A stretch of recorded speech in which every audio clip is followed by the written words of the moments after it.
Good morning. The Senate Committee on Commerce, Science, and Transportation will come to order. Today we will discuss NASA's progress, its challenges, and the path forward on the first comprehensive NASA authorization bill since 2017. When I was chairman of this committee's Space Subcommittee, Senator Bill Nelson and I worked together on several pieces of space legislation that were signed into law by both Presidents Obama and President Trump. Continuing that bipartisan tradition, this past March, my colleagues and I together introduced a short-term NASA authorization bill. All of these efforts reveal an important truth, which is this: there exists a strong bipartisan consensus in Congress for backing the critical mission of NASA. When it comes to the final frontier, we're not Republicans or Democrats. Rather, we are Americans first. And all of us know that for our nation to continue doing incredible things in space, we must rely on and empower NASA's ingenuity and determination. NASA has always been one of America's greatest engines of innovation. From Apollo to Artemis, from the Space Shuttle to the International Space Station, our space program reflects the very best of American leadership. I look forward to continuing that tradition by working and enacting into law a longer-term reauthorization of NASA with my colleagues. This is a pivotal moment for our nation's space program. America must maintain leadership in low Earth orbit, while also embarking on a new era of exploration with Artemis. Make no mistake, we are in a new space race with China. And if we fail, there will be a bad moon on the rise. China has made no secrets of its goals. It is investing heavily in space capabilities, maintaining a permanent presence in low Earth orbit, and working to plant its flag on the moon by 2030. The stakes could not be higher. Space is no longer reserved simply for peaceful exploration. It is today a strategic frontier with direct consequences for national security, economic growth, and technological leadership. If our adversaries achieve dominant space capabilities, it would pose a profound risk to America. This is not just about exploration. The choices we make today will determine whether the United States leads in space or cedes space to an authoritarian regime. That is why continuity in NASA's programs is not simply good practice. It is a matter of national security. Any drastic changes in NASA's architecture at this stage threaten United States leadership in space. Delays or disruptions only serve our competitors' interests. Congress has spoken clearly on this matter. In the One Big Beautiful Bill, which I was proud to champion, we reaffirmed strong support for NASA's exploration programs. At a time when some have sought to prematurely dismantle the International Space Station, despite China's presence in low Earth orbit, Congress provided ample funding to continue the safe operations of the ISS, as well as to provide an on-ramp for follow-on commercial stations. And Congress also provided the funds necessary to sustain a presence on the moon. Artemis 4 will deliver and assemble the first major elements of the Gateway Station in lunar orbit, and Artemis 5 will expand surface exploration using that platform. These missions rely on the Space Launch System and Orion capsule to reach the moon and to reach the Gateway Station. It would be folly to cut short these missions after much of the hardware has already been purchased and in some cases delivered and with no commercial alternative readily available. I look forward to working hand in hand with the administration to ensure that those funds are utilized in full accordance with congressional intent. We have seen overwhelming support for maintaining these programs from senators, Republicans, and Democrats alike. Congress supports NASA's exploration goals, and we do not want sudden or disruptive changes that undermine America's leadership. NASA is more than just a symbol of national pride. It is a strategic capability that advances our economy, security, and values. The milestones ahead: maintaining continuous human presence in low Earth orbit, returning American astronauts to the moon, landing the first female astronaut in history on the surface of the moon. As the father of daughters, that is particularly near and dear to my heart. And preparing for human missions to Mars. These are not just scientific achievements.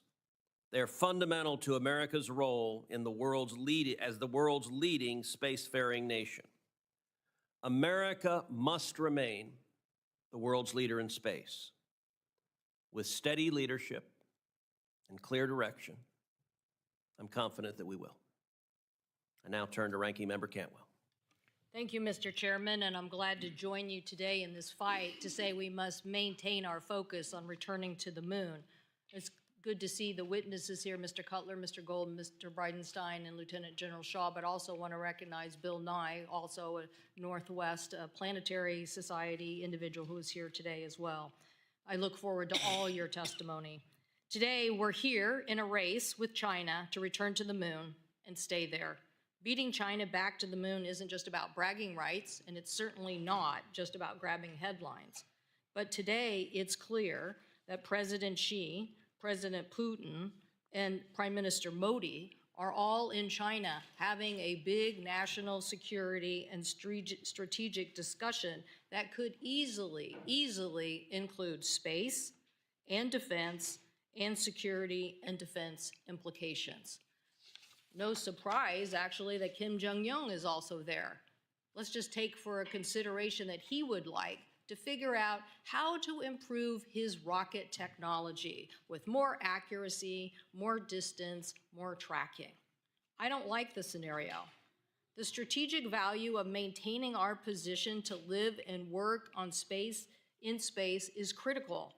It's critical to our future economic and national security.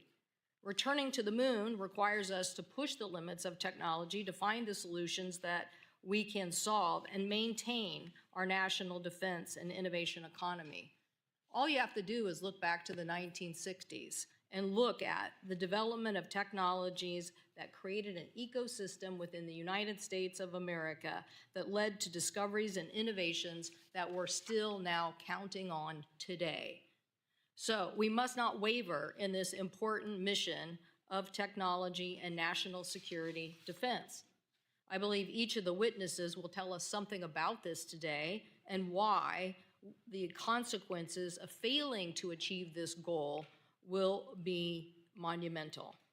We know we need to go back to the moon, and we know we need to do there before China establishes a permanent presence. I want to hear, importantly, about the expertise these individuals think that we must pull together so that we won't fall short of this goal. It's clear in some of your testimony, you're already articulating the strategic advantage China has of being so uniform on their government structure.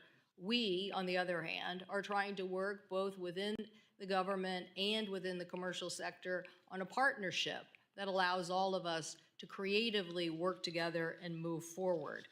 That is why, Lieutenant General Shaw, I found your statement in your testimony quite compelling. Quote, "I believe if we do not unify and synchronize our efforts, we will find ourselves, rather than the space leaders we are today, instead in a position of increasing disadvantage in space as we progress further into this century," end quote.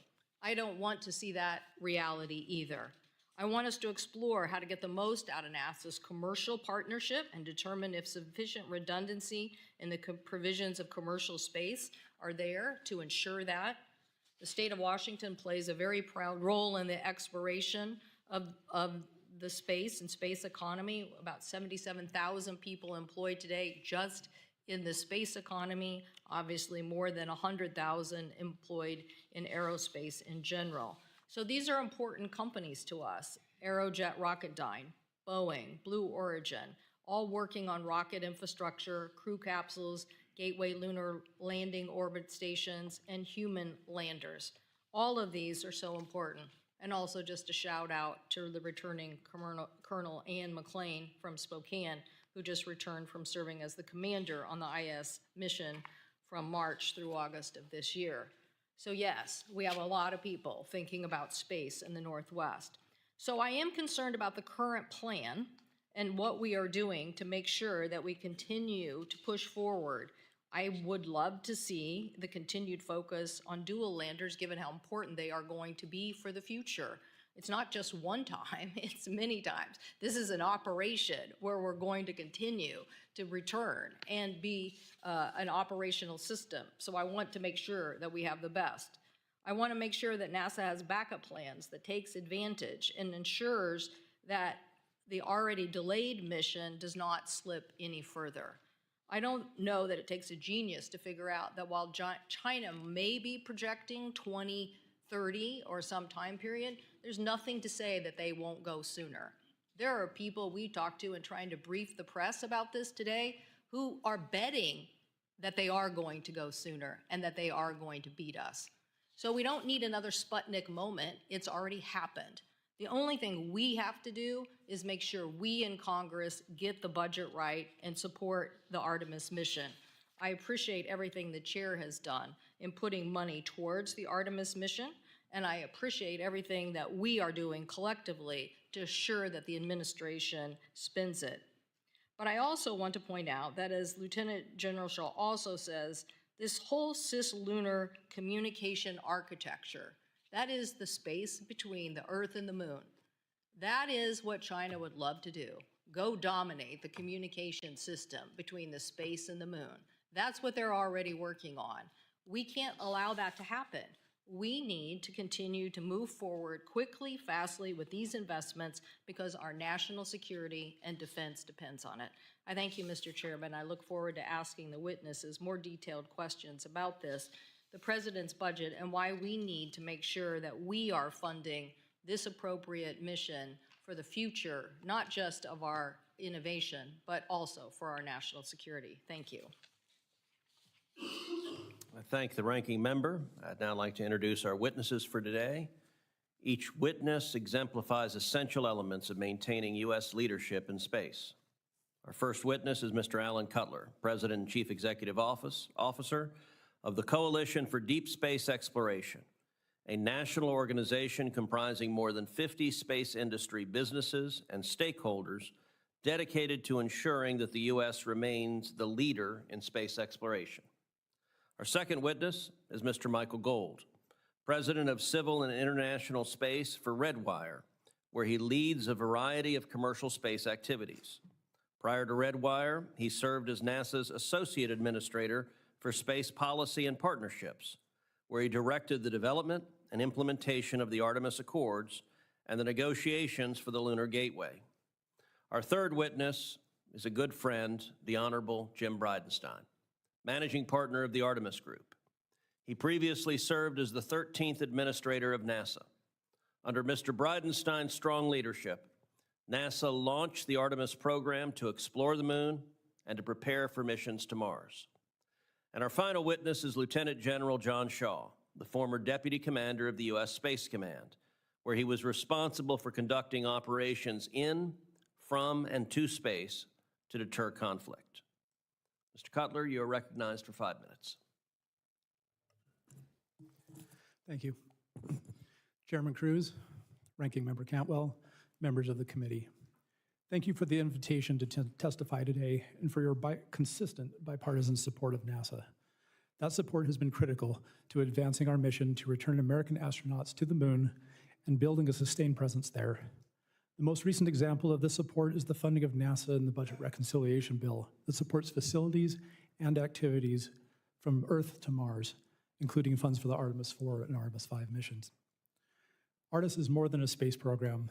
It is a statement of American leadership to the rest of the world. It ensures that the United States, not our competitors or adversaries, sets the rules for lunar exploration and resource utilization. Without a successful Artemis program, we risk ceding the moon to China, a nation working diligently to land before we return and looking to establish control over key lunar regions and resources. Their intent is clear, their progress is real, and time is not on our side. This is a race that the United States cannot afford to lose. China's capabilities in space cannot be underestimated. Whether in their activities orbiting Earth or its ambitious lunar program, China's persistence in achieving its national goals in space underscores its unfaltering intent to be the leader in space.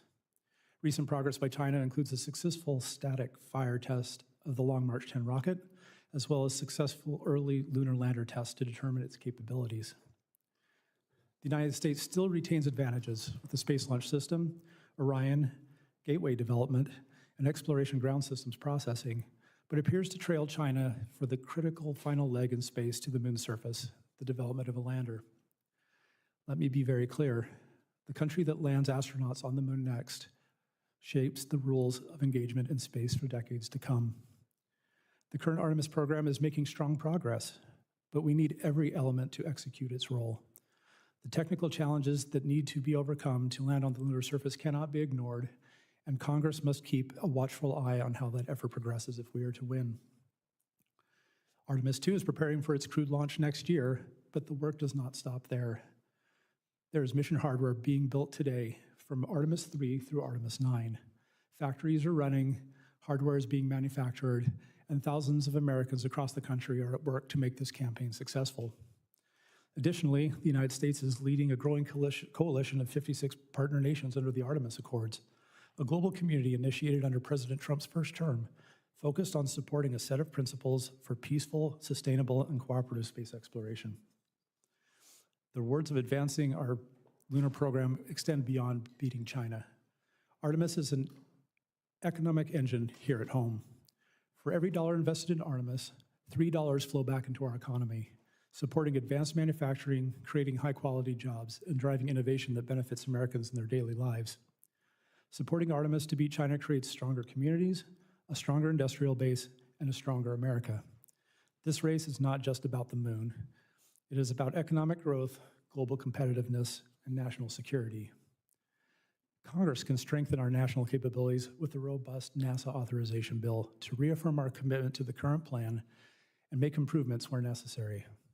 It should continue the direction for lunar exploration found in the President's Space Policy Directive 1, which calls for the United States to lead the return of humans to the moon for long-term exploration and utilization, followed by human missions to Mars. A multi-year authorization bill with these elements will provide the long-term certainty needed to keep NASA focused and our workforce, our partners, and our allies aligned.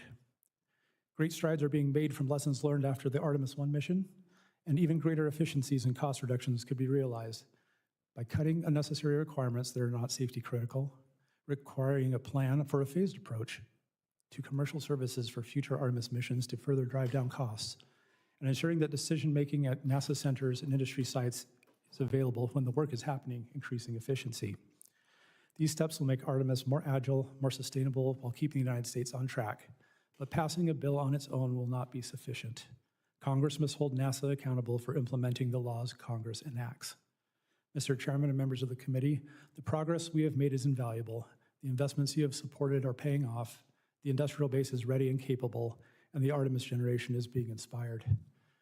If we lose momentum now, that progress will not be easily regained. But when successful, Artemis will deliver historic achievements that secure America's leadership for generations.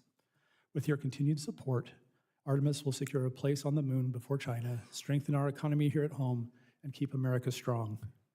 Thank you for your time, your attention, and for your commitment to Artemis, NASA, and America's leadership in space. Thank you. Mr. Gold, you're recognized. Thank you, Chairman Cruz, Ranking Member Cantwell, and distinguished members of this committee. I'm grateful to all of you, as well as your intrepid staff, for the opportunity to testify. But I'm even more grateful for the work this committee has done to support American leadership in space via the One Big Beautiful Bill Act. Also, I would be remiss if I didn't thank Senator Cruz in particular for your leadership. Senator Cruz and I both share a strong affinity for Star Trek, and the highest compliment I can pay the chairman is that he is the Captain Kirk of the Senate. Thank you, Senator. Your time is extended to 10 minutes. Mr. Chairman, I think that could be a new nickname in the Senate here. Well said, Mr. Spock. Well, with your leadership, we'll live long and prosper. And I'm so grateful that while others sat down, Senator Cruz, Senator Cantwell, and all of you have chosen to stand up and to fight for this nation's future in space. Specifically, per the direction of the One Big Beautiful Bill, NASA must complete and launch the Lunar Gateway. Just last month, along with NASA officials and representatives from all of our international partners, I watched the successful deployment test of Redwire's massive rollout solar arrays for the Gateway's power and propulsion element. These arrays, which will be some of the largest ever deployed by humanity in space, will power the Gateway, representing the pinnacle of solar electric propulsion technology, a key capability for both future civil space exploration and national security activities. Without the funding and direction of the One Big Beautiful Bill, this critical work would be in jeopardy, and I'm sure China would like nothing more than for the U.S. to abandon its lead in solar electric propulsion and to lose the benefits of Gateway in orbit and on the lunar surface. With Gateway and full commercial logistic services, the Artemis program can support lunar surface operations for 60 to 90 days, enabling robust activities and transforming the dream of lunar resource extraction and utilization into reality. Without Gateway, lunar surface activities will be limited to 5 to 7 days, dramatically curtailing the very nature of NASA operations. Additionally, while not a military facility, the presence of Gateway in cislunar space will provide a platform that will inherently allow America and its partners to monitor Chinese activities. A permanent spacecraft orbiting the moon will project American influence and power forward, discouraging illicit Chinese operations that may otherwise occur in the shadows. Moreover, Gateway is critical for projecting American power not only in space, but here on Earth. Over 60% of the Gateway's costs are being borne by our international partners, representing billions that have already been spent building hardware. Turning away from Gateway now would squander this unprecedented global investment in Artemis and force our international allies to seek partnerships with America's geopolitical rivals. Conversely, if NASA reaffirms its commitment to Gateway, we can unlock billions of dollars of additional international investments, creating even more robust capabilities for Artemis, along with a windfall for the American taxpayer. The combined Gateway PPE and Halo modules can be completed and launched in 2027, a mere 2 years from now. We can achieve an early win in this competition if America can simply demonstrate the wherewithal not to give up on the race when we are so close to the finish line.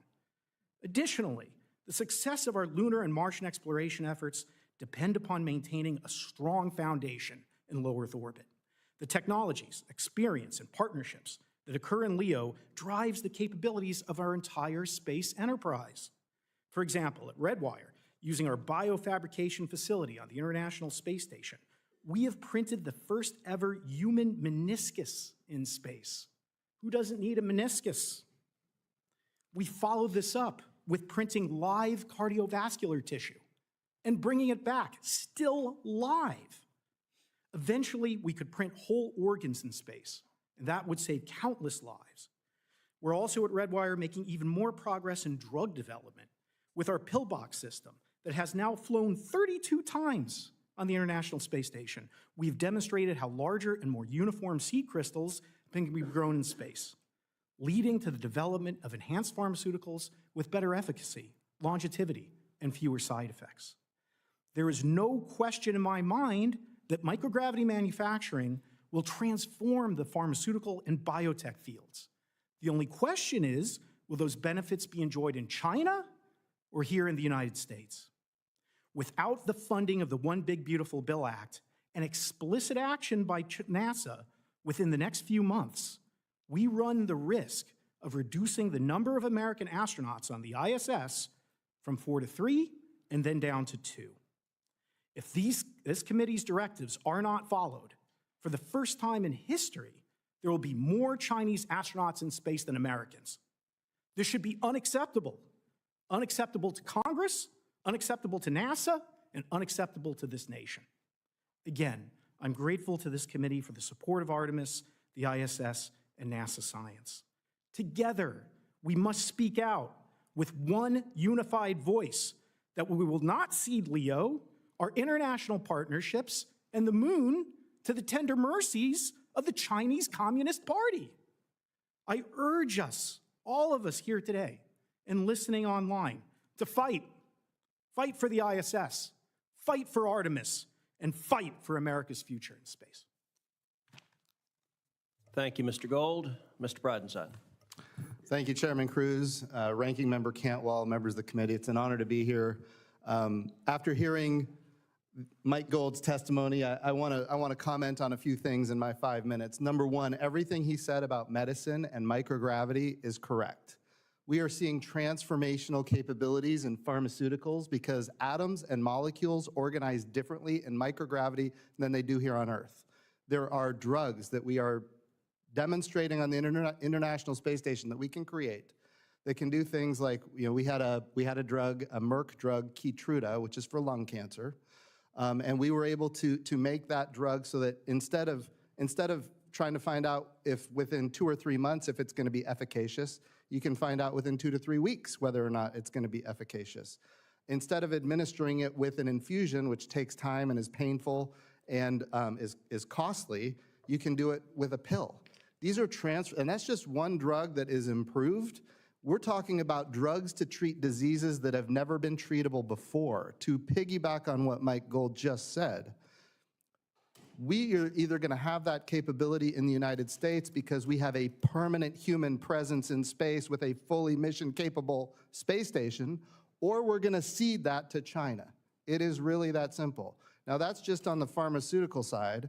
Then we also talk about regenerative medicine, where we're actually 3D printing tissue. Mike mentioned the meniscus, where we're growing in 3D tissue like cardiovascular tissue and vein tissue and other things. This type of regenerative medicine is critical to the future economy of the United States of America.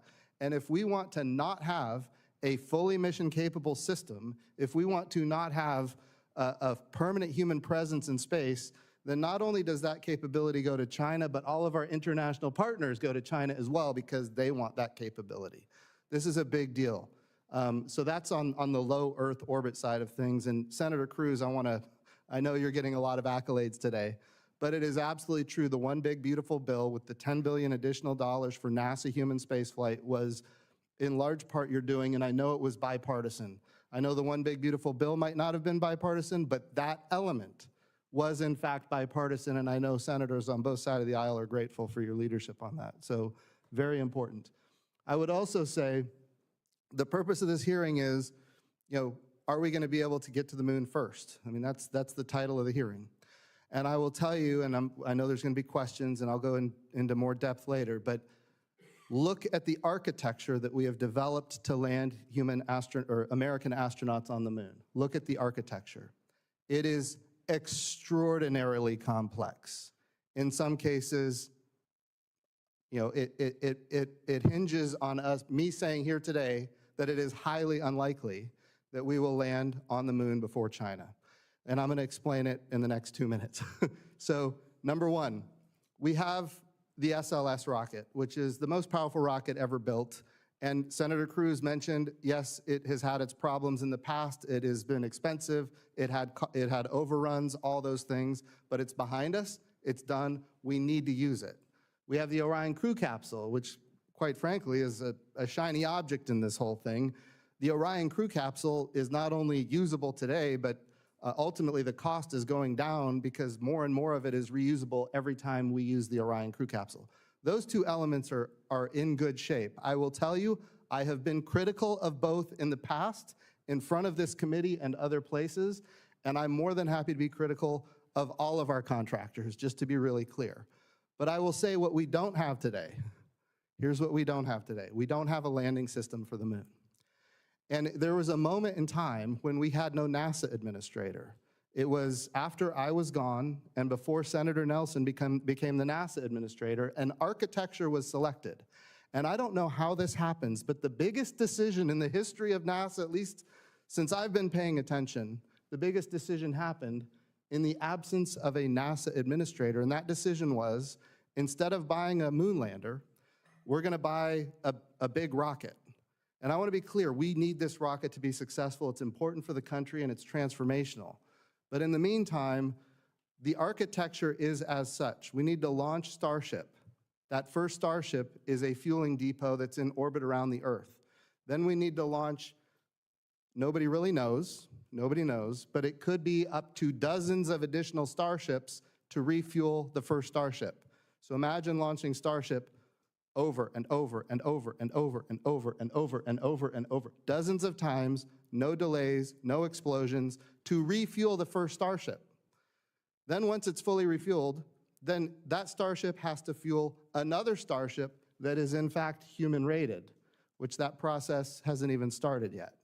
By the way, that whole in-space refueling thing has never been tested either. We're talking about cryogenic liquid oxygen, cryogenic liquid methane being transferred in space, never been done before, and we're gonna do it dozens of times, and then we're gonna have a human-rated Starship that is refueled that goes all the way to the moon. Now, when it goes to the moon, we don't know how long it can be there because it's boiling off the entire time it's in orbit around the moon. We don't know how long it can be there, but while it's there, we have to launch the SLS, we have to launch the Orion, the European Service Module, we have to have astronauts and crew all ready to go.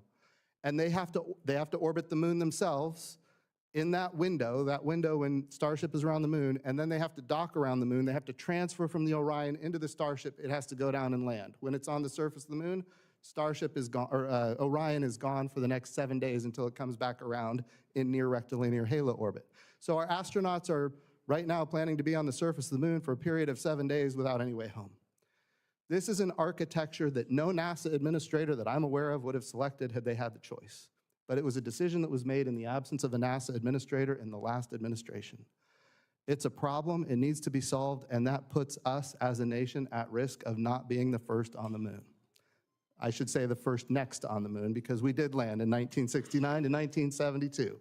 And Chairman Cruz, I would like to compliment you. I've heard that you have said that we need to put it into law, that The Wrath of Khan is in fact the greatest Star Trek movie in history. And we are in agreement with that. So with that, I yield back the time that I took from the general. I thank the administrator. I will say I'm not sure we need to codify the Wrath of Khan any more than we need to codify gravity or that the sky is blue. There are some things that are indisputably true, and that would be one of them. General Shaw. Right, Chairman Cruz, or do I say Captain Cruz? Ranking Member Cantwell, and members of the committee, thanks for the opportunity today. And by the way, I'm also grateful to share the table with some amazing people here and look forward to our session and what they have to say today. It was the honor and time of my life to serve our great nation and lead our phenomenal warfighters for 33 years in uniform in our United States Air Force and United States Space Force. Throughout my military service, I also had the privilege to work closely with NASA, NOAA, and other governmental civil organizations across many endeavors. But I'm also grateful to have had the opportunity the last 2 years since my departure from uniformed service to work with and in the commercial side of our nation's space business. It's given me a fresh and broader perspective on how to both envision and realize our nation's future in space in totality, and how to bring to bear our combined national strengths to best thwart China in the years to come in this crucial arena. My bottom line up front for the committee today is that I am an advocate for and a champion of a unified grand space strategy for our nation, for the Earth-Moon system and beyond. Yet such a grand strategy, which would unify and synergize our national efforts across civil, commercial, and national security activities in pursuit of common goals, opportunities, and capabilities, does not currently exist. And I believe our mission to return Americans to the moon can be a powerful and a central driver, as well as a beneficiary of such a strategy. During my military career, I watched and studied, as any good soldier would of a potential adversary, as China slowly but surely developed and deployed its own civilian and military space capabilities and set its own agenda for space achievements. It is clear to me that the Chinese Communist Party is already employing its own integrated grand strategy for the Earth-Moon system, with only superficial distinction between civil, commercial, and national security activities, and all focused on a common purpose.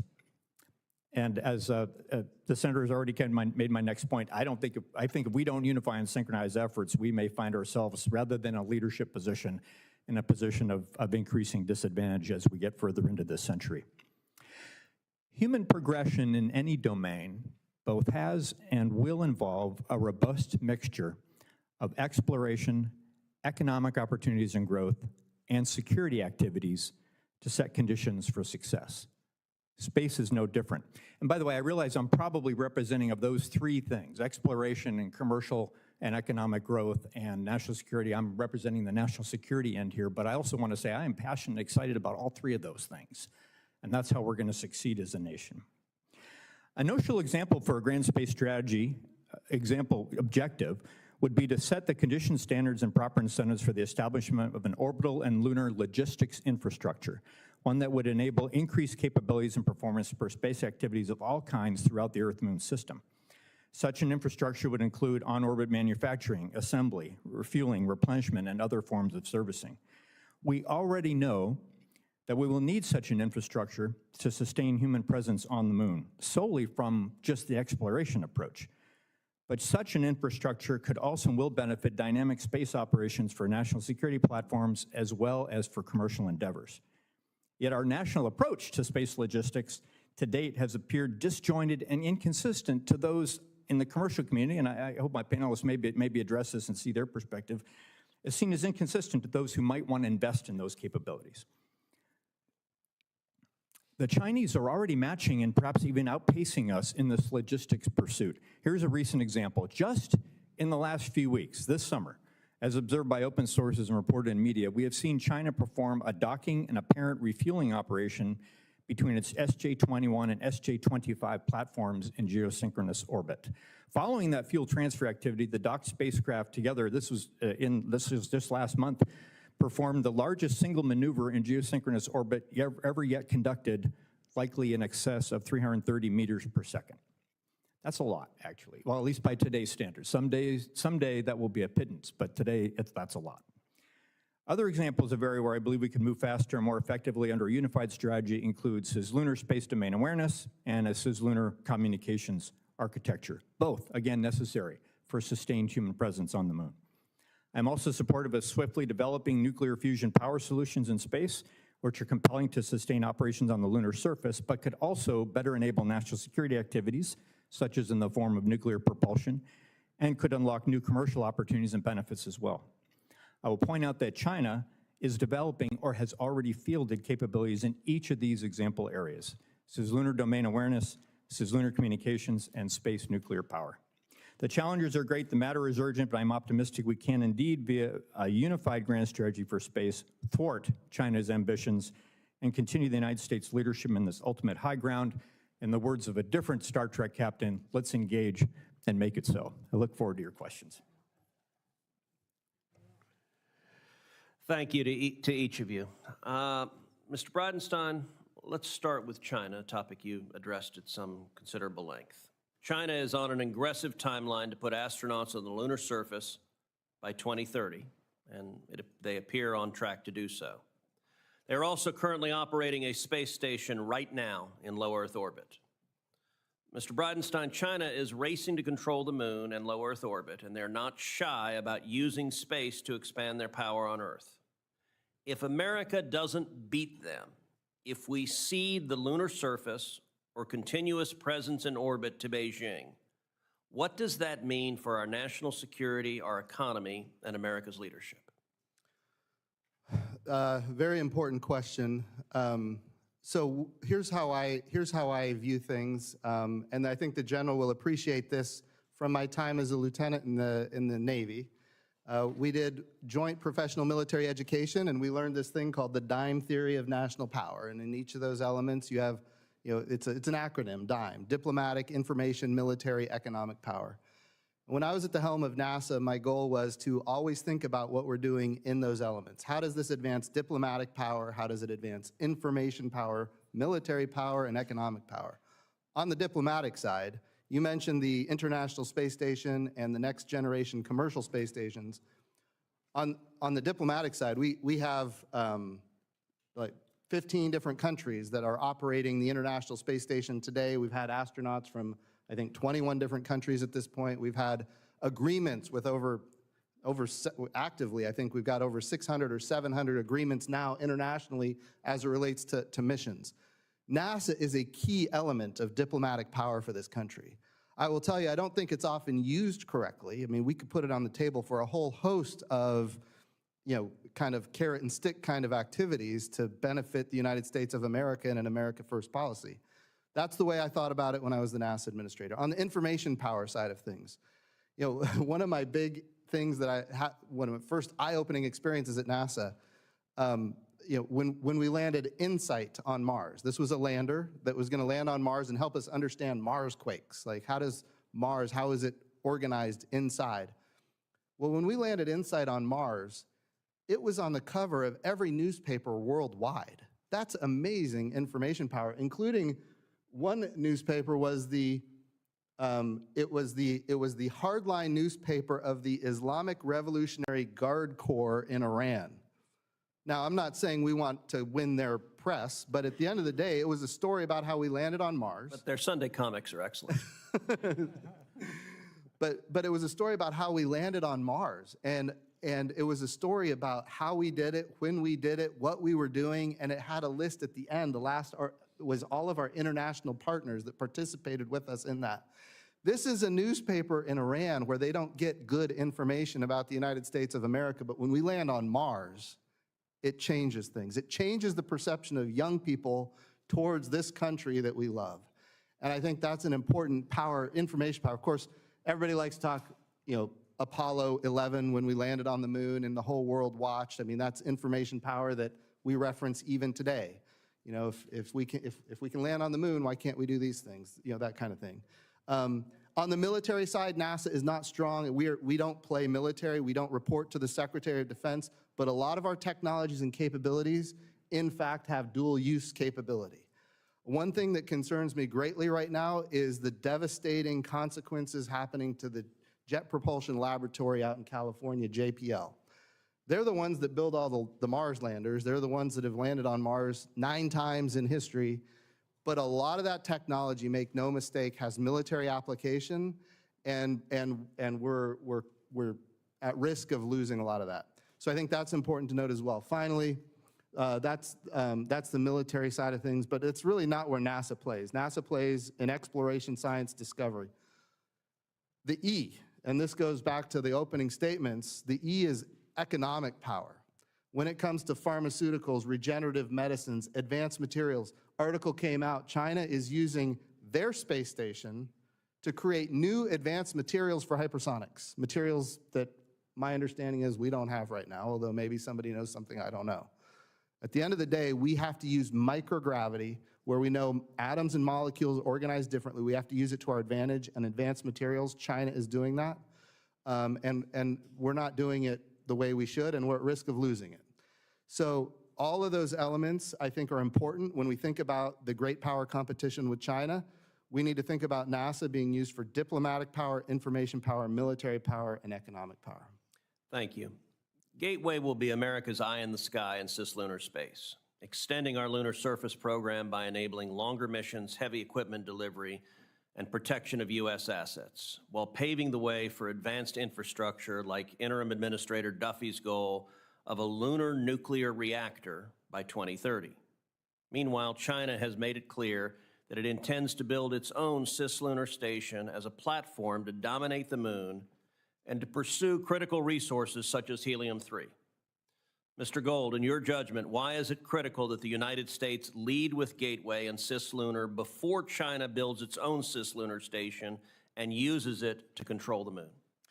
Thank you, Senator. When I was at NASA, I got a briefing on our ability, or should I say inability, to monitor Chinese activities in cislunar space. I didn't sleep for a week. You hear democracy dies in darkness. Our freedom could die in the depths of space if we are not able to monitor and understand what's happening with space situational awareness around the moon. And relative to nuclear on the moon, you mentioned helium-3, it's not just about the moon, it's about Earth. The countries and companies that control the moon will control the Earth. It's just a matter of time. Rare earth elements, helium-3. We need to be able to extract these resources. We need to be able to learn to live off the land. I'm a native of the great state of Montana, did a lot of camping and fishing back in the day. I can't imagine going on those camping trips if I had to bring all of my air, all of my water, all of my food, all of my oxygen. You can't have a sustainable, robust presence or support economic activities if you can't live off the land. And we can't do that without nuclear. And I cannot praise Secretary Duffy enough for acknowledging that this isn't about just going back to the moon. This is about going back to the moon, harnessing its resources for the Earth, and establishing infrastructure and a permanent presence. The Secretary gets that, and I applaud him for moving forward with nuclear. And by the way, breaking news, our friend Amit is now the Associate Administrator of NASA. And again, I very much appreciate Secretary Duffy's decisive action, his decisive leadership in elevating the head of the Moon Mars program to Associate Administrator, the highest civil servant post at NASA. That sends an important message, not just to NASA, but to our international partners and even to China, that we're back. We are reigniting the torch of Artemis, and we're going to go forward to the moon. I can tell you the NASA civil servants needed to hear that. And again, I'm very grateful to Secretary Duffy for making that point.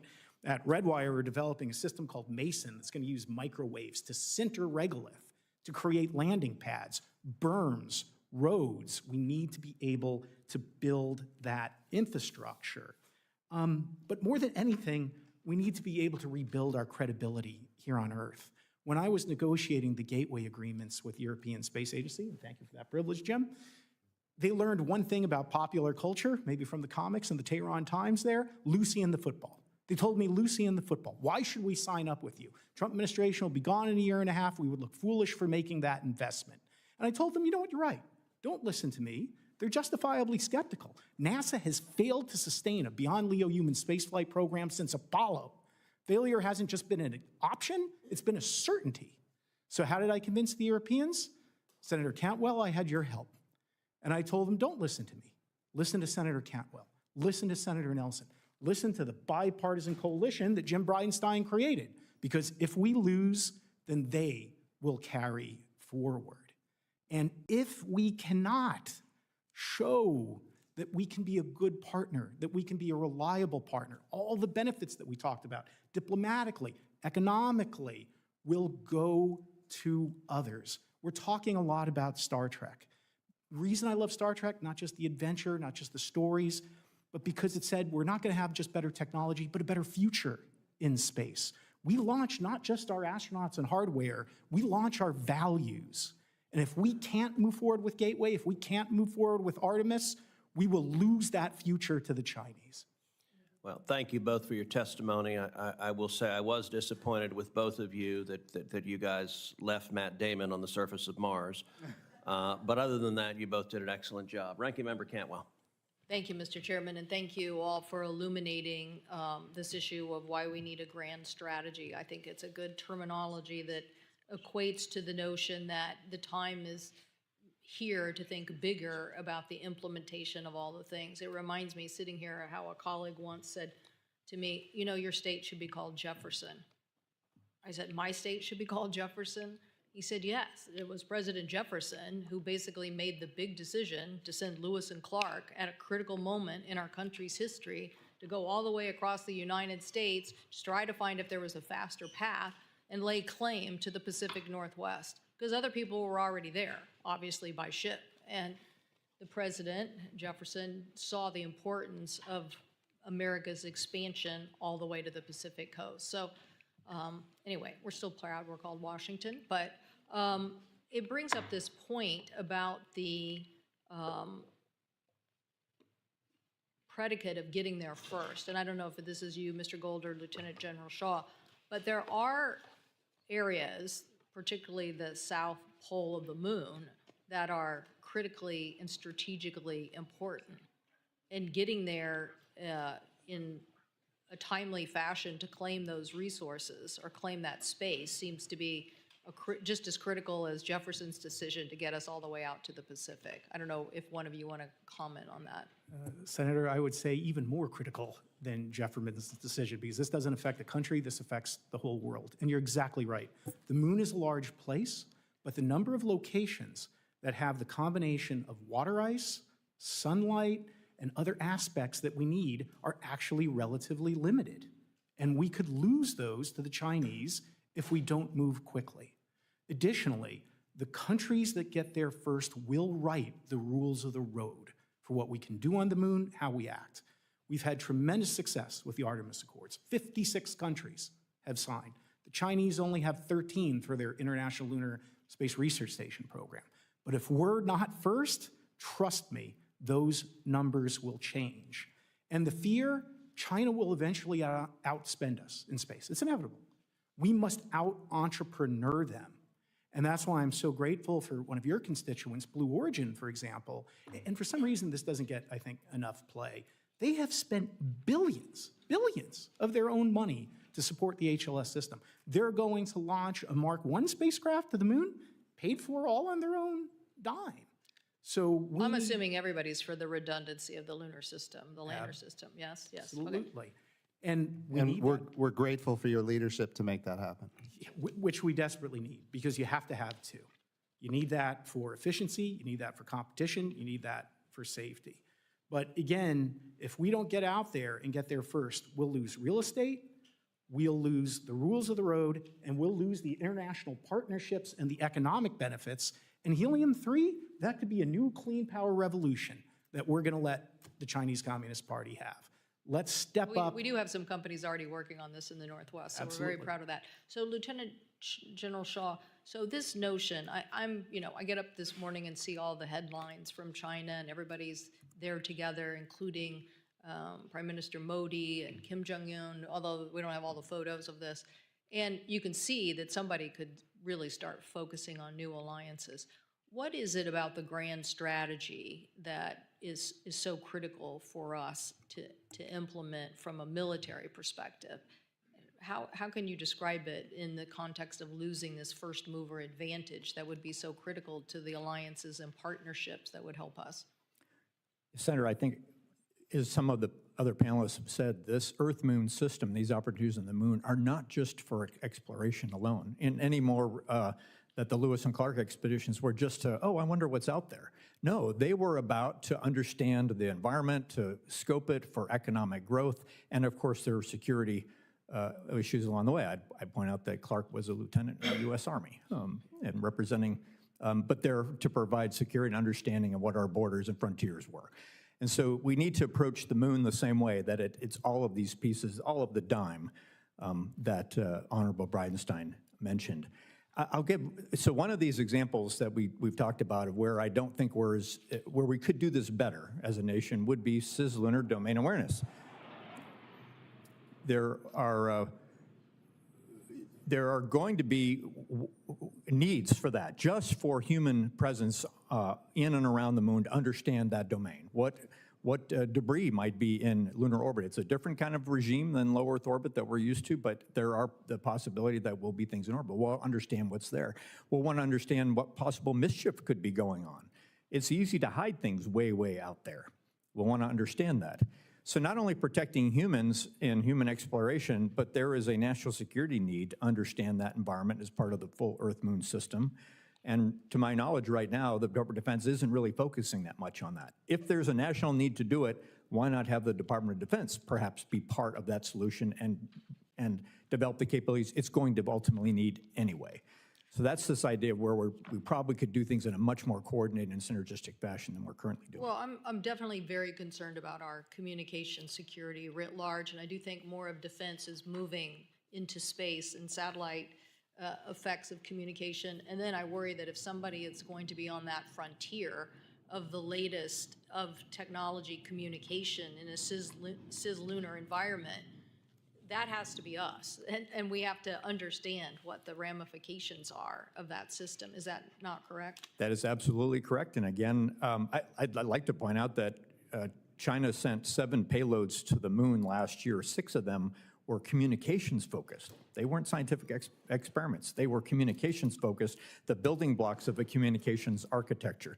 So they're already demonstrating the fact they are trying to build that infrastructure that I talked about before. And do you have any idea of what that infrastructure could do that would be a military concern? The term dual use has already been brought up by the panel.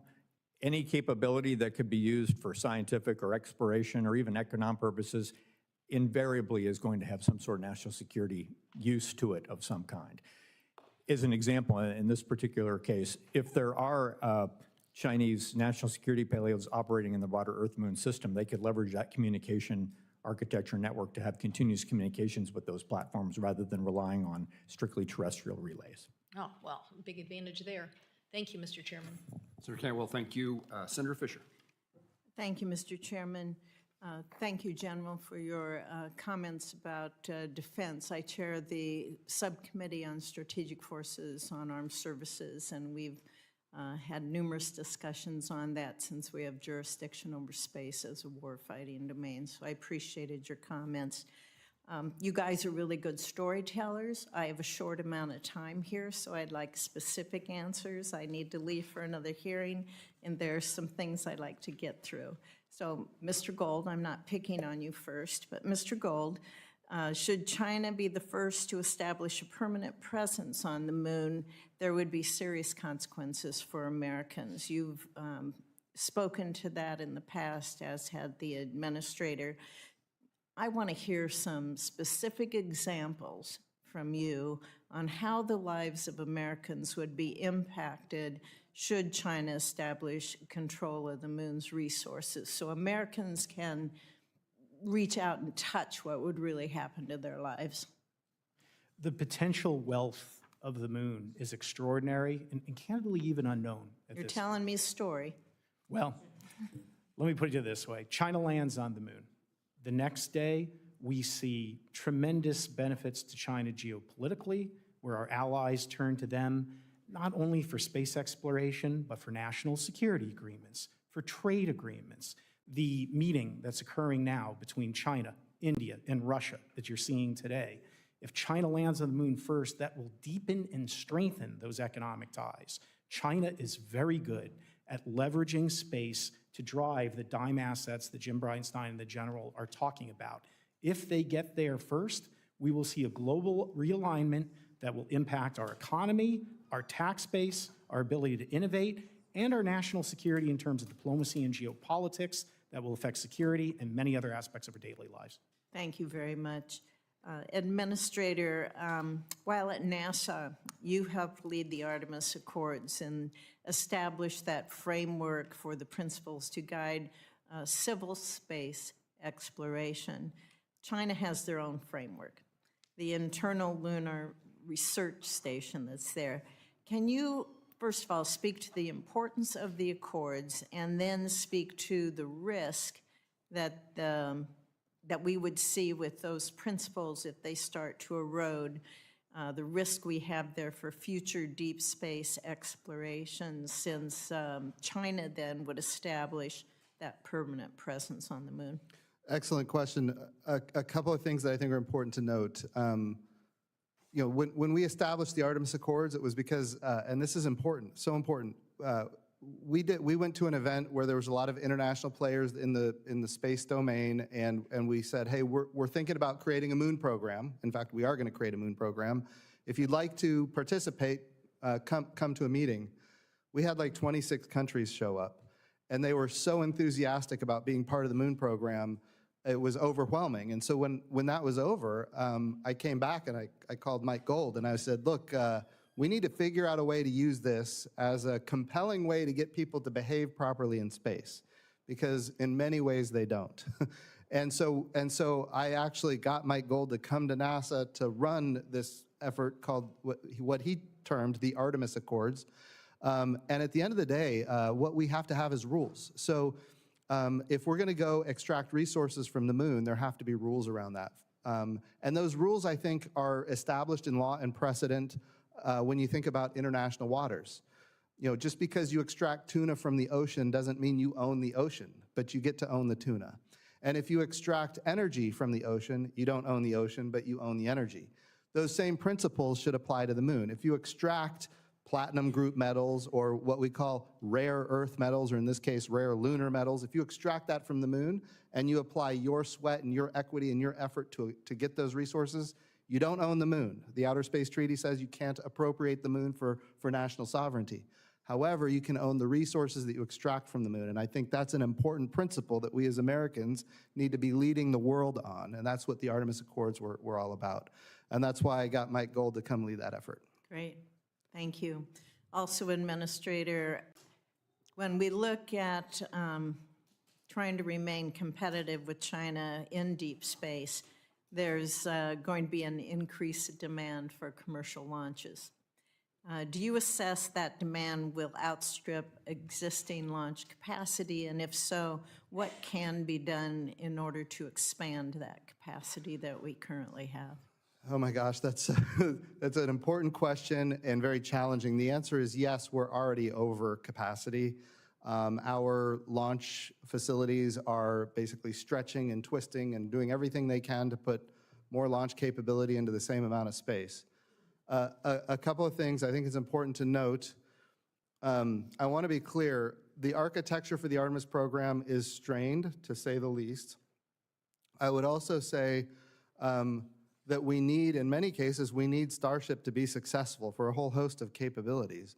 It's also true that if they do what they're setting out to do, there's going to be over 100 launches from Cape Canaveral and Kennedy Space Center per year from Starship. And in each one of those launches, that also means there's going to be testing, there's going to be landing, there's going to be a lot of different things happening. Each time that's going to end up shutting down those facilities. And it puts us in a position where we could end up with basically one launch provider if we don't figure out how to solve this problem. I do believe that over time, there's going to be other opportunities to launch from different locations. We're not there right now. When I'm talking about inland launch, from Oklahoma, we have a spaceport. Right now, we'd have to drop something on Kansas, and I know Senator Moran doesn't want us dropping anything on Kansas. So we don't want to do that. But I do think it's important that we try to find alternative solutions for launch, initially on the coasts, but eventually we're going to have to come to inland launch at some point. When you look at overall launch capacity and the impact that these heavy launch vehicles have on the existing infrastructure, I think, yes, we do have to be able to look beyond where we are now. And Space Force determines the launch pad allocations. So we have a tie-in there between these committees, each within their own jurisdiction, specific jurisdiction over different parts of what we're discussing here today. Thank you. Thank you. Sir Kim. Thank you all for coming on out here. Mr. Bridenstine, I'd love to just start with you. There's been a lot of conversation about the different national security implications, and I agree with that. As someone who worked in national security my whole career, it's important that we keep our foot on the gas. As I'm trying to explain to the people in my state of New Jersey what the benefit we get out of the space program, especially from a commercial aspect in terms of just implications to people's daily lives, our economy, how do we go about doing it? What's the best argument that you've come across? You raised some of the potential exploration benefits of microgravity, of biotech. I'd love for you to expound on this and really try to help us hit home to the American people the importance of this. Yes, sir. I would summarize it. There's a lot of ways to talk about it, but I would say the way we communicate. A lot of us use internet broadband from space. People here are familiar with DirecTV, Dish Network as well. The way we communicate now is highly dependent on space. Even our terrestrial wireless networks, our cell phones, are dependent on a timing signal that comes from GPS. So even our wireless networks are dependent on space. But the way we communicate, the way we navigate, GPS, for example, is critically important. The way we produce food, we're increasing crop yields, reducing water usage, the way we produce energy and the way we do it cleanly, the way we predict weather, the way we understand climate. And there's a lot of, partisanship around the climate issue, but at the end of the day, we've got to know what's happening. And there's ways that we can use our space assets to understand how the climate is affected by what we do here on Earth. One thing I saw NASA do that I wasn't fully aware of was just how much the applications are for agriculture, for instance, especially when it comes to what you were just saying about climate and understanding, crops, storm systems, et cetera. Well, I wanted to just bring in something else. I just took, I did a CODEL trip out to South Korea and Japan. And it really just got me thinking as I'm listening to you and this panel, thinking about just our space cooperation, just the role that it plays with other countries. And, Minister, I'd like to start with you, but open it up, just what you see in terms of, South Korea and Japan, places where we can build upon, especially when it comes to accelerating Artemis, building a counterweight to China's space partnership with Russia. And look, there's no doubt we saw those images with Modi standing next to a lot of these leaders. How can NASA work with India to build on the NISAR partnership to advance shared space science and exploration goals? I'm just trying to think about how it is that we can try to anchor that relationship as well. Well, yeah, wonderful question. I think when it comes to South Korea and Japan, Japan specifically has been a long partner with the United States on space exploration. From the International Space Station, they have modules on the International Space Station, they've got experiments on the International Space Station, they have rockets that resupply the International Space Station. They are among our best partners on the International Space Station. And of course, they're one of the early adopters of the Artemis Accords. In fact, I think, Mike, weren't they the first 8? We were the first to sign. The first. And the reason the English is so good in the Accords is because of the corrections the Japanese made. They speak English better than we do. There you go. So I don't know if I feel super great about that, what it says about us, but. But I think all of those are important international partnerships. And then, of course, on the South Korean side, they also signed on to the Artemis Accords. And they want to do more and more in space. And they have the capability to do that. And since they signed the Artemis Accords, we want to bring them into that fold and have them participate fully in the missions. Yeah. And go ahead. I'm sorry. And Senator, in regard to the Artemis Accords, what's really wonderful to see is it's created an ecosystem, a family of nations. When we were back at NASA during the launch of the aptly named HOPE mission by United Arab Emirates, that was a spacecraft built by UAE that was powered by a partnership that began between UAE and Korea, where UAE didn't have the technical capability. They went to Korea, they helped them build these spacecrafts, then they brought it domestic, and then it was launched on a Japanese spacecraft with American assistance from Colorado. During this launch, we heard overlapping Japanese, Arabic, English, and even Korean back during some of the technical conversations. That's the future that we want. And when it comes to national security, that's the coalition that will keep us safe in China if we can continue with the Artemis program. Yeah. Well, look, I'm almost out of time here, so I'll just say, I worked in diplomacy before, did a lot in terms of different bilateral, multilateral relationships. I've never seen another issue that can really solidify some of these relationships and stay out of the day-to-day politics, stay out of some of the geostrategic conversations, and really just be able to have that kind of pure expert science to science kind of partnerships. I think there's a lot here to build off from. I'm excited about some of the energy I see on this committee. So thank you for your testimonies today, and I'll yield back. Thank you, Senator Kim. On behalf of Senator Cantwell, she has an article from Air and Space Forces magazine dated March the 28th she'd like to have admitted to our record. Is there any objection? Without objection, so ordered. Gentlemen, thank you very much for your presence here today. All of you have served our country. Mr. Gold and Mr. Bridenstine, Lieutenant General. Mr. Cutler, you served the United States Senate as part of our staff in Commerce, Justice, Science, and I thank you all for the knowledge that you bring forward to us today. I want to start first with the appropriations process, and Mr. Gold, maybe Mr. Bridenstine or others would care to comment. I'm worried that, once again, we'll end up in a continuing resolution. I'm worried that Commerce, Justice, Science is stalled, and I would welcome your efforts in the work that you now do to make certain that's not the case by encouraging support from all of my colleagues. But I'd like to have you tell me what you see occurring, good and or bad, from the passage of the Commerce, Justice, Science bill, particularly as it relates to the funding of NASA. Mr. Bridenstine.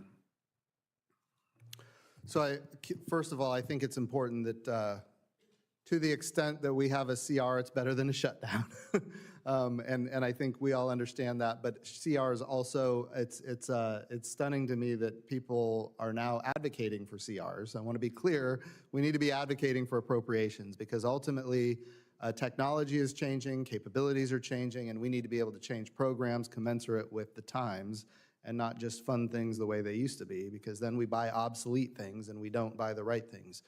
So 100% we need to do appropriations. I do worry that, when we think about how we get the NASA funded, the reconciliation bill went a long way to supporting human spaceflight, but there's a lot of other parts of NASA that are critically important. And I would say the Science Mission Directorate largely is not partisan, it's not political, there's a lot of bipartisan consensus around it. We're talking, the gentleman behind me, Bill Nye, he does not like my politics. You're probably aware of this. But I will also tell you that he and I agree strongly that we need planetary defense. We need the ability to look out in space and see large objects that could really hit Earth and do it damage. And not only that, but we need to be able to intercept those if necessary. And that's what our space program is capable of doing. It's an element of the Science Mission Directorate inside NASA, and it needs to be funded. But all this capability largely comes from our ability to do planetary science. When we go to Mars, and we land on Mars, and we go to every planet in the solar system, these are unique capabilities that only this nation can and has done. Every planet in the solar system. And beyond that, we've got missions to the sun for heliophysics, and we've got astrophysics. I got beat up in this committee, Senator, a lot over the James Webb Space Telescope, probably because of this guy down here on the end, Mr. Cutler. But I will also tell you, that now that it's in space, everybody knows that it sets America apart from the rest of the world by 50 years when it comes to physics. Like, that's the impact, 50 years when it comes to physics. People say, well, why do we need to look at the stars anyway? There's a great story I like to tell about Einstein and his understanding of time-space continuum, which ultimately is critical for how we use GPS today. Basic science resulted in us understanding time and space in a way that we otherwise wouldn't, and it enables GPS to function.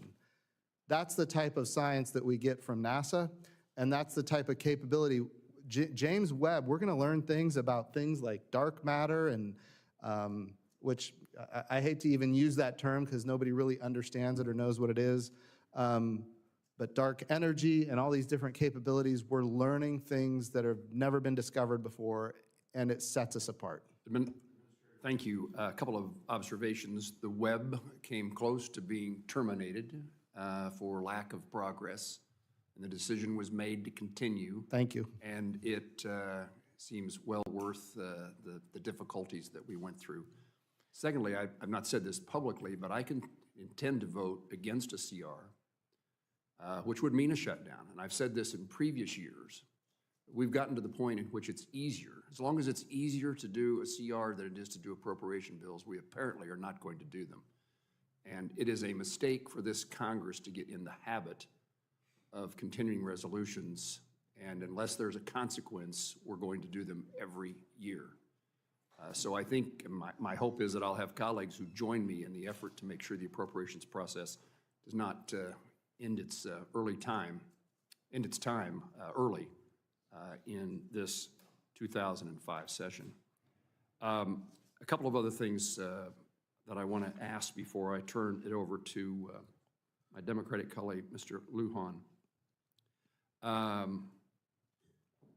Let me make sure, because a couple of my questions have now been answered, and you've talked so long, Mr. Bridenstine, that I've run out of time.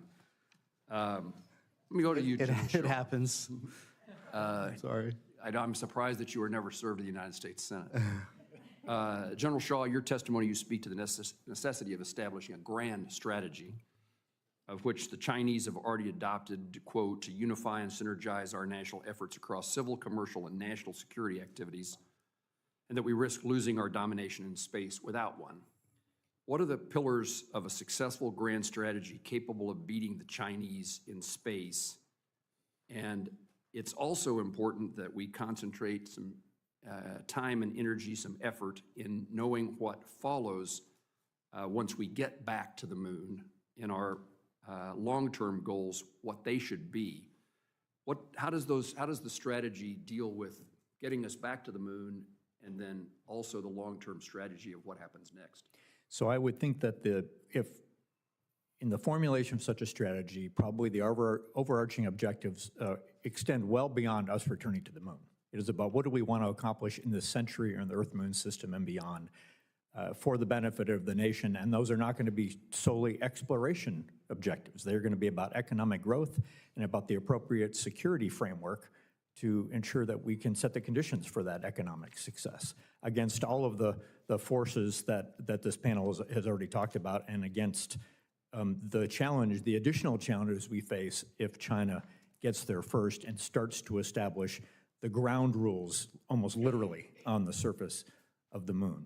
And so I say that if we think of it, it's just that strategy has to be something that now establishes an architecture and a framework that lasts to the end of the century and beyond. That has to involve all of the elements of national power and all of those key pieces I mentioned in progress in any domain: exploration, economic growth, and security measures. We don't really do that today with regard to space. We do it sometimes by accident, but it's never by design. And I would love to see us approach that from a national perspective by design. And then as you lay out the objectives and subjectives, and you now identify the ways and means to achieve those objectives, assigning those to the appropriate part of our nation, not necessarily our government, but maybe we rely on industry or commercial to help with some of those, or the scientific community to help with some of those objectives. I just lay out that framework for you, Senator, is something that doesn't really exist today that could help us. The Chinese do have that kind of framework. They have exactly that kind of framework. And that's what's enabling them to continue to meet their milestones and goals that they have put out. And by the way, they are amazingly consistent. They predict what they're going to do, they say what they're going to do, and then they do what they said they were going to do. We should actually use that to our advantage to really kind of understand how that's going to lay out. And so I hope I've answered your question, but that's how I would approach such a strategy, and looking at it long-term and how we can bring all of the nation to bear on that. General, I appreciate your answer, and I've run out of time, but in the meantime, while we develop that strategy that we should already have and we implement it and we follow it, I worry about what happens to our supply chain as we provide such uncertainty in today's world, the current problems. And that supply chain across the country is really the way that we do get back to the moon and the way that we continue our efforts. So a lot of long-term and short-term concerns. Senator Lujan, I recognize you. Oh, Senator Peters has joined us. Senator Peters. Thank you, Mr. Chairman. Mr. Cutler, thank you for being here today. Programs and contracts like those in the Artemis support thousands of jobs across the U.S. Manufacturing supply chain. I'm proud that Michigan is actually one of the top 10 states in aerospace manufacturing. It's home to over 600 aerospace-related companies, and we're looking to that to grow considerably in the years ahead. It's estimated that the Moon to Mars activities have generated over $20 billion of economic output nationwide. However, the president's budget creates uncertainty about the future, as you know, for Artemis program after the next launch. Abandoning this program or disrupting the existing project plan jeopardizes our efforts in the space race, hinders the development of our domestic aerospace supply chain, and potentially leaves billions on the table in future economic benefits. So my question for you, sir, is the Coalition for Deep Space Exploration has noted its commitment to supporting the inclusion of small businesses in the NASA programs. And in your experience, how have NASA programs like Artemis been beneficial to the small businesses in our states and to our local economies? And what can we do to better support efforts to include more small businesses in this important supply chain?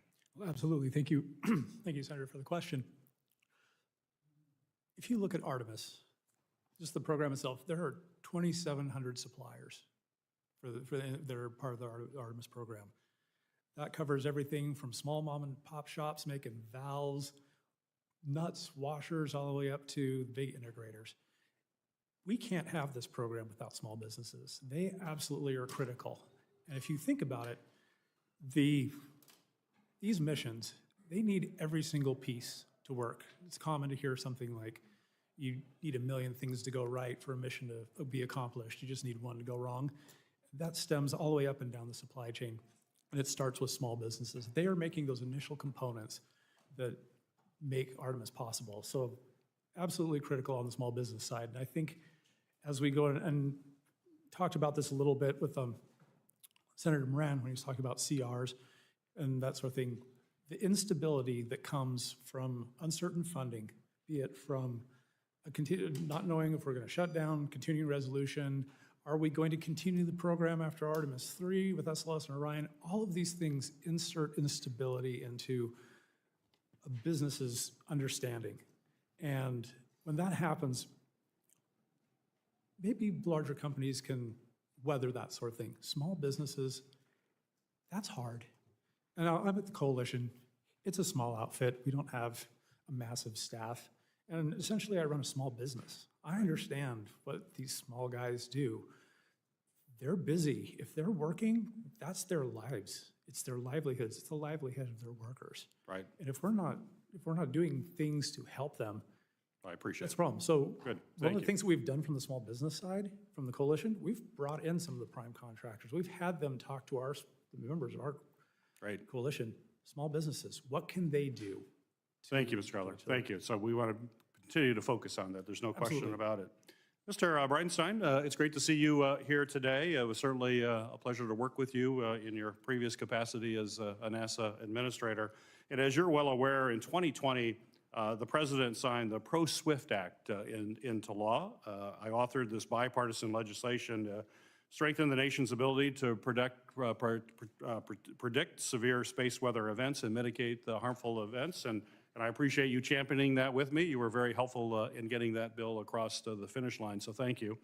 As you know, a space weather event can have implications for power systems, for GPS, other assets in low Earth orbit. And on Monday, the National Weather Service Space Weather Prediction Center actually just recently issued a watch for a potential geomagnetic storm, as you're aware. Continued research is needed to strengthen our space weather prediction capabilities to ensure that we can have these accurate warnings. Unfortunately, the President's budget includes cuts to this funding that could jeopardize these efforts and could have major implications for those communication systems in particular. So my question for you, sir, is can you speak to how NASA's science missions, like the Space Weather Program, play a critical role in our everyday lives? This is non-political. This is straightforward. Why do we need to make sure funding for space weather prediction? There's a lot of different reasons to do it. Just from a pure human spaceflight perspective, when we start putting NASA astronauts on the other side of the Van Allen radiation belt in orbit around the moon, on the surface of the moon, those astronauts are in jeopardy of things like a solar flare hitting them or a coronal mass ejection, which would be, of course, even more devastating. And all of that radiation environment the astronauts are exposed to would be devastating. In fact, if you go back to Apollo 11, Neil Armstrong and Buzz Aldrin narrowly missed being hit with a solar flare that could have been devastating for their lives. So we didn't know what we didn't know back then. Now we have the ability to learn and predict. Thank you to you for your efforts to help us with that. But beyond that, I mean, when you think about the capabilities of our satellites in orbit, they become, in many cases, at risk from a coronal mass ejection or solar flares. So we need to be able to predict that. We need to be able to respond before, it's not a lot of lead time. We're talking about a matter of maybe 8 minutes or 10 minutes to be able to respond to something like that. But the consequences of being hit with a Carrington event, which was 100 and some years ago now, 140 years ago or so. But if that were to happen today, it would be far more devastating than even back then, because today we're so dependent on technology, and all that technology would be put at risk. So I think it's important for us to be able to predict and respond and defend our power grid and defend our critical infrastructure, and a lot of that infrastructure, including command and control in space, including GPS, which is important for a timing signal for a whole host of different capabilities here on Earth. We've got to be able to respond to that. And your bill, quite frankly, was right on point in helping us do that. Great. Well, thank you for that response. I'm out of time, but if you look at the cost-benefit analysis, to cut the relatively small cost and the huge of the program and the cost to society if we don't have the warning is astronomical. So I appreciate your comments. Literally astronomical. Yeah, yes. Astronomical. Yeah. Senator Blackburn. Thank you, Mr. Chairman, and thank you all for being here. Mr. Cutler, I made some notes here. You've got 2,700 suppliers. You were noting impediments and talked about the need for a budget, not having a CR. I'd like to hear more from you in writing, if you will. You said you all are constantly looking at this. What about regulations? What about security clearances? What about test beds? What about other components? And if you'll submit that to me for the record. Sure, absolutely. Thank you so much. Mr. Bridenstine, always so good to see you. Happy to see you back up here. Let's talk about commercial space innovation and that importance, because you look at where we are, you look at where China is. Is there anything that the U.S. should do immediately, that we in Congress should do immediately, that is going to encourage coordination among federal, state, commercial partners in order to advance innovation? Yes, ma'am, that's a wonderful question. In keeping with the spirit of the hearing regarding the moon, I think what we've got to be thinking about as a country is infrastructure. What is the infrastructure we can create that will encourage private investment on the moon, around the moon, that kind of thing? So part of that infrastructure, I think, would be, and Mike Gold has talked about it today extensively, is the gateway. The gateway is designed to be open architecture. It is designed so that the way we do power and communications and data and rendezvous and proximity operations and docking, all of that stuff is standardized so that commercial partners, if they want to build their own landing system that's compatible with it, they can. And in fact, there's international partners that have an interest in doing that type of thing. Okay, Yeah. and in the 90s, NASA and DOD did a collaboration on the X-37B, correct? Yes. Okay. Now, given that we're facing the kind of competition that we are, what about reinstating a program such as that and utilizing it? I think it's a great idea. I would say we do have, NASA and DARPA have been partnered on some Right. capabilities in space as it relates to nuclear power in space for a lot of different capabilities, but we need nuclear power in space for sensors. We need, and in fact, if we're going to do directed energy from space, we're going to have nuclear power for that. If we're thinking about Golden Dome and what the future of missile Well, defense looks Gold like. Dome, lunar landers. Yes. You know, those are things I think maybe we need to think differently and revisit some ideas that have worked. Yes. That may open new opportunities. Tennessee had a space grant consortium. They did this with NASA, did it 27 years ago.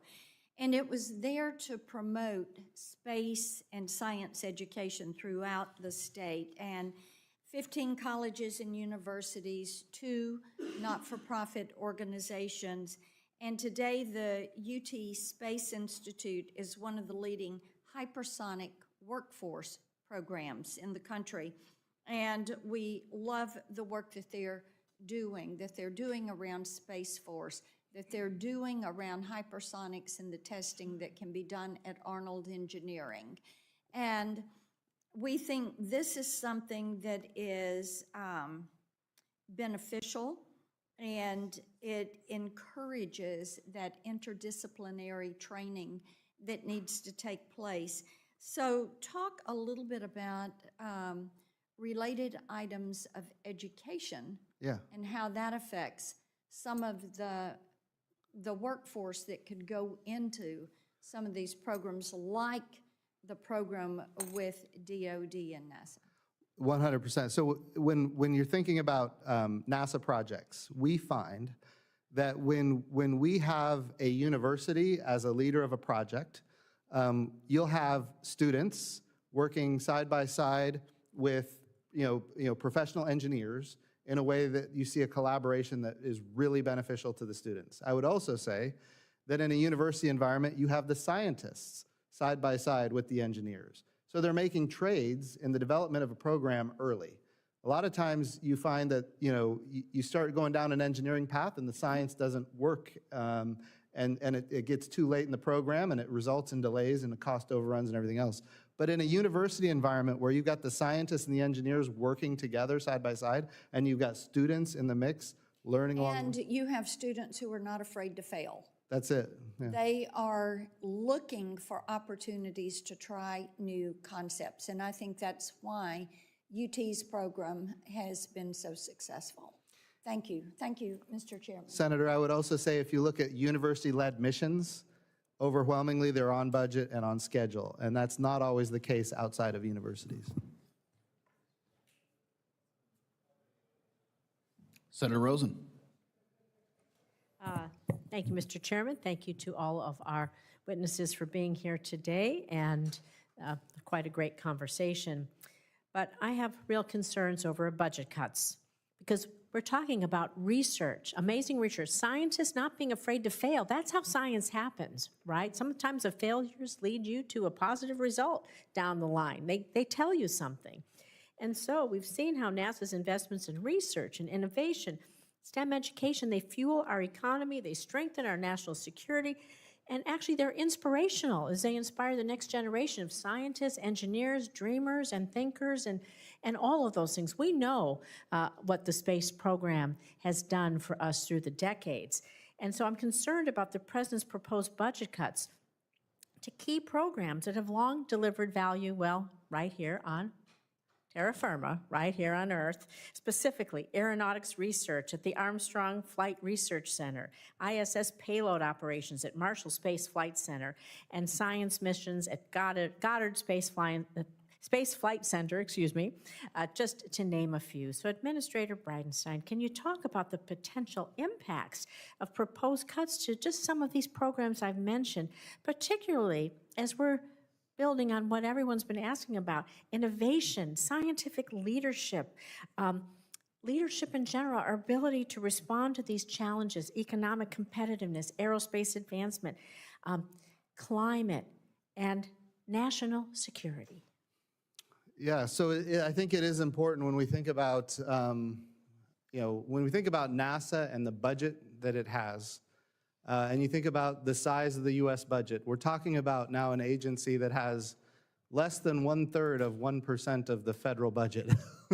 And by the way, if you go back to Apollo, it was somewhere between 4% and 5%. So we are significantly smaller as a percentage of the federal government than we were back in the Apollo era. All that being said, not all of that is because of NASA cuts. I want to be clear. A lot of that is because of the growth of government in other areas. And I certainly understand we have a huge deficit problem and we've got a debt problem. And I know that the president is focused like a laser on trying to get control over that. And by the way, I think everybody bipartisan understands that we've got to get control of it. I would also say it's really hard to balance the budget when you're talking about cutting a few $1 billion from an agency that has less than 1/3 of 1% of the federal government. But I would argue with you saying that the economic development, the inspiration, I'm a child of the 1960s and 70s. I watched them walk on the moon. I know people that went into careers because of what they saw, and that still happens today. And so I would argue that there's probably a pretty good return on the investment. But we have a lot of other questions, so I'm going to just try to move on in my 2 minutes, because I want to ask you again about the future, this time of space stations. Because the request for proposals for phase 2 of the commercial low Earth orbit development program, it's expected to define NASA's level of investment and commitment, awarding contracts to 2 or more commercial providers to ensure redundancy and competition for services. That is essential for driving innovation. Competition drives innovation and economic growth. So given your previous role at NASA, again, Administrator, can you speak about the critical need for these providers to be operational before the ISS deorbits? We can't wait to have nothing up there. Yes, ma'am. and then hope we're going to get something there. So how do we ensure the timely development and deployment of these systems? I think it's important to note that we need to have space stations that can, in effect, replace the International Space Station. When I say that, I mean space stations that are fully mission capable and have a permanent human presence in space. The capabilities and technologies that come from human spaceflight are significant. We've talked about some of them today when we think about pharmaceutical development to treat diseases that have never been treatable before, regenerative medicine, the ability to print in 3D human tissue, to grow in 3D human tissue. All of these capabilities, if we don't stay in front of it, our greatest competitor, China, will, and our international partners will join them in that effort. So it is important for us to have fully mission-capable space stations that can replace the International Space Station. And I would also say, when it comes to advanced materials, whether we're talking about semiconductors or we're talking about hypersonics, microgravity is critical to all of these capabilities, and we're at risk if we don't have a fully mission-capable system, and if we don't have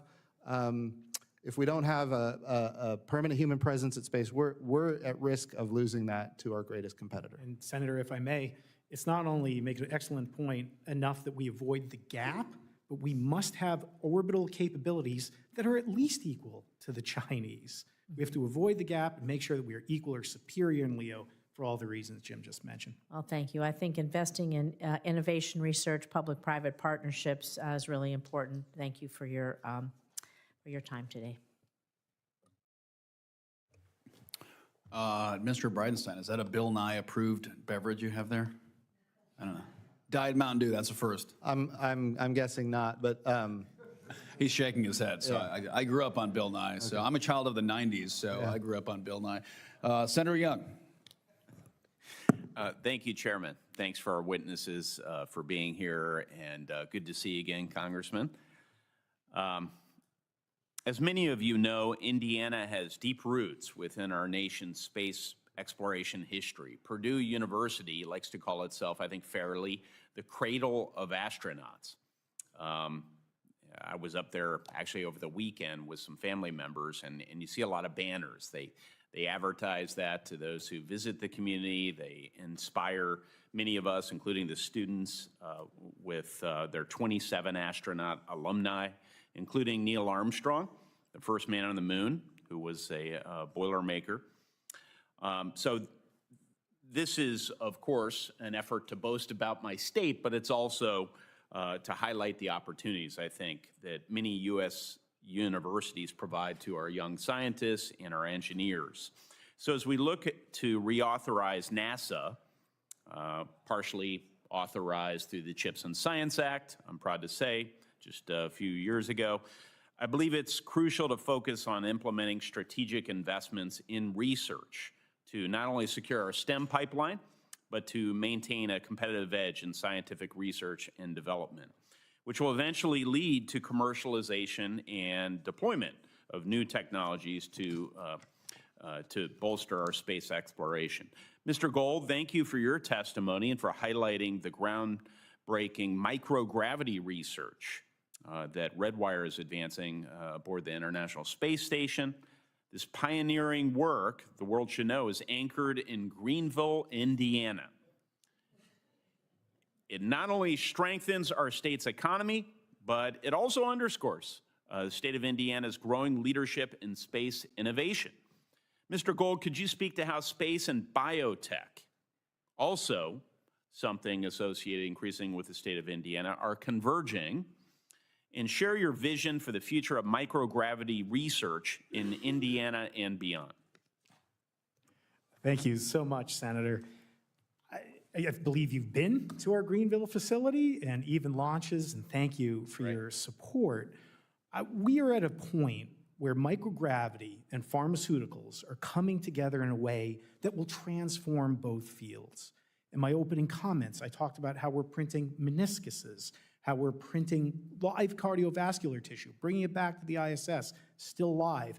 At this most recent launch to the ISS, just a week ago, we launched liver cells, and we will print with liver cells. Drink all you want, Redwire's got you covered, we'll get you a new liver. So enjoy some of that good Kentucky bourbon. But think about it. I mean, we've all had friends who are on the organ donor list, probably, who have suffered or died. Not only can we change that paradigm, but because these organs would be grown with your own stem cells, we could avoid the painful and expensive angsty rejection therapies. Additionally, we have now flown 32 pillbox systems.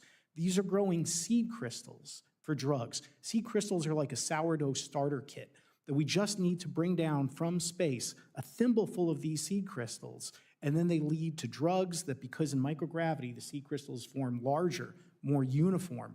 We get new versions of drugs, better efficacy, better longevity, and fewer side effects. We partnered with Eli Lilly. We flew a version of insulin.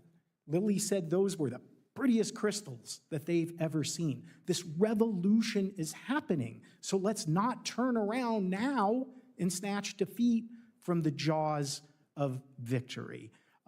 We are about to move into an even larger facility in Indiana, so I appreciate the support and reassure you that the road to space goes through southern Indiana.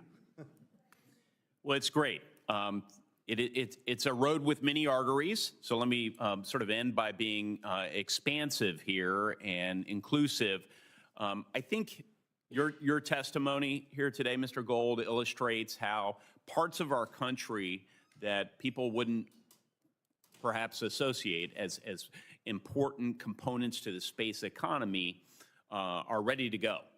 And they're on the cusp of achieving some amazing achievements scientifically, engineering-wise, and by extension, that will benefit the economies, regional economies all around the country. So these continued scientific investments through the CHIPS and Science Act, by reauthorizing NASA, et cetera, are critical.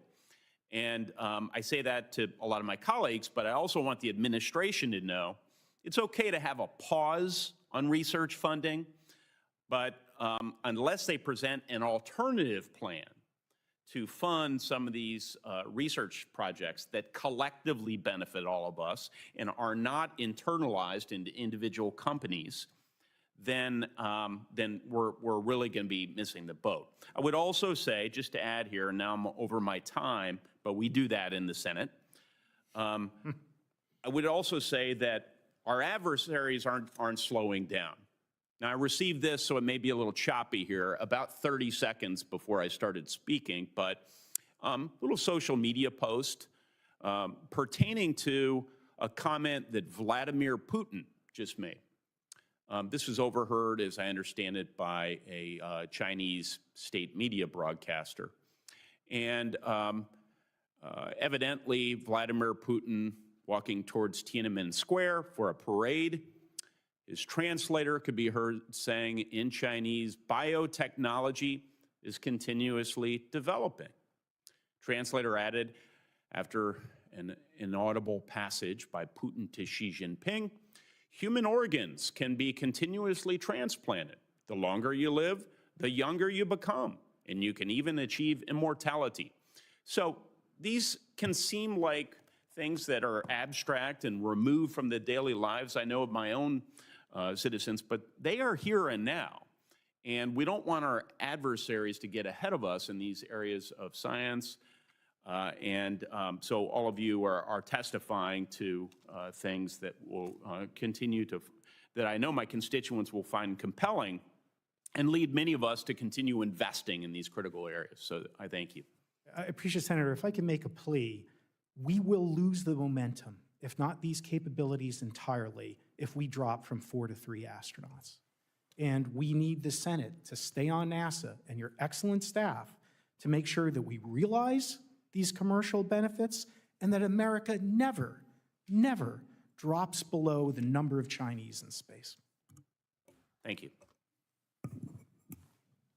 Senator from Colorado. Thank you, Mr. Chair, and thank all of you. This is really a stellar panel, if I could be so graceless. General Shaw, you're former deputy commander of SpaceCom, and you know better than most the threat that China poses to U.S. national security, our interests in space especially.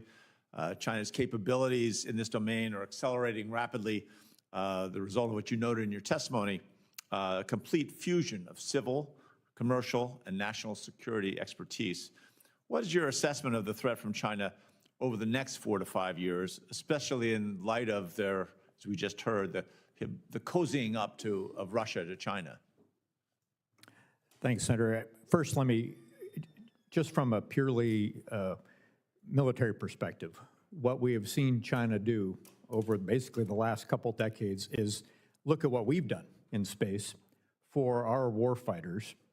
And I'm fond of saying that our joint warfighters today rely more on space than they did yesterday, and they will rely more on it tomorrow than they did today. That is a curve that continues to move upward. China has observed that. That's exactly why they have developed capabilities to deprive us of our space assets, and why they have built and deployed space weapons.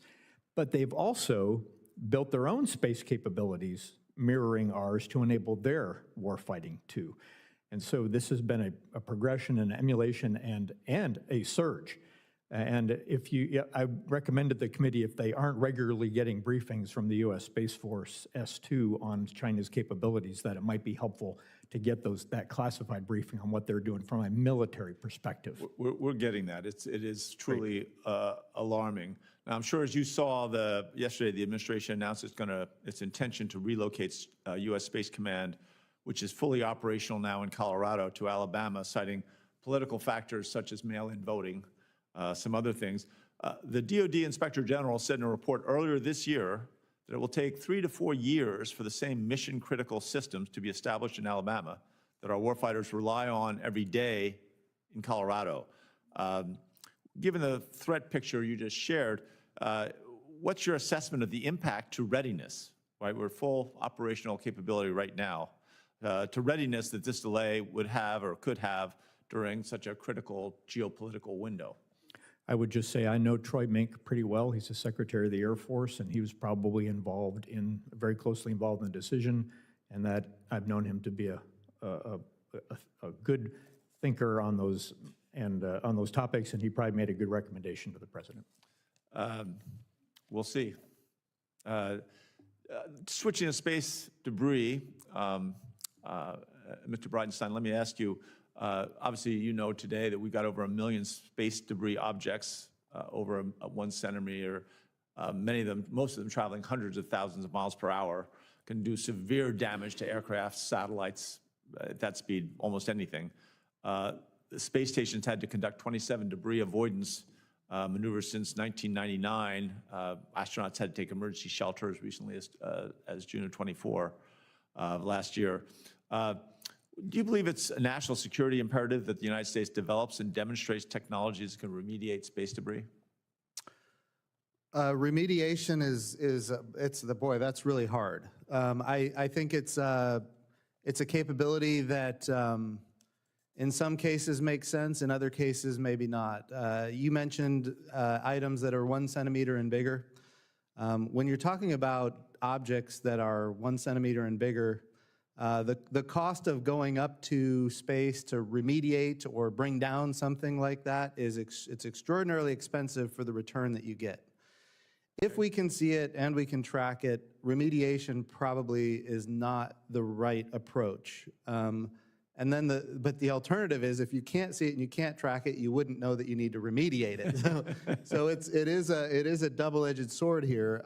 I would tell you the cost is really expensive.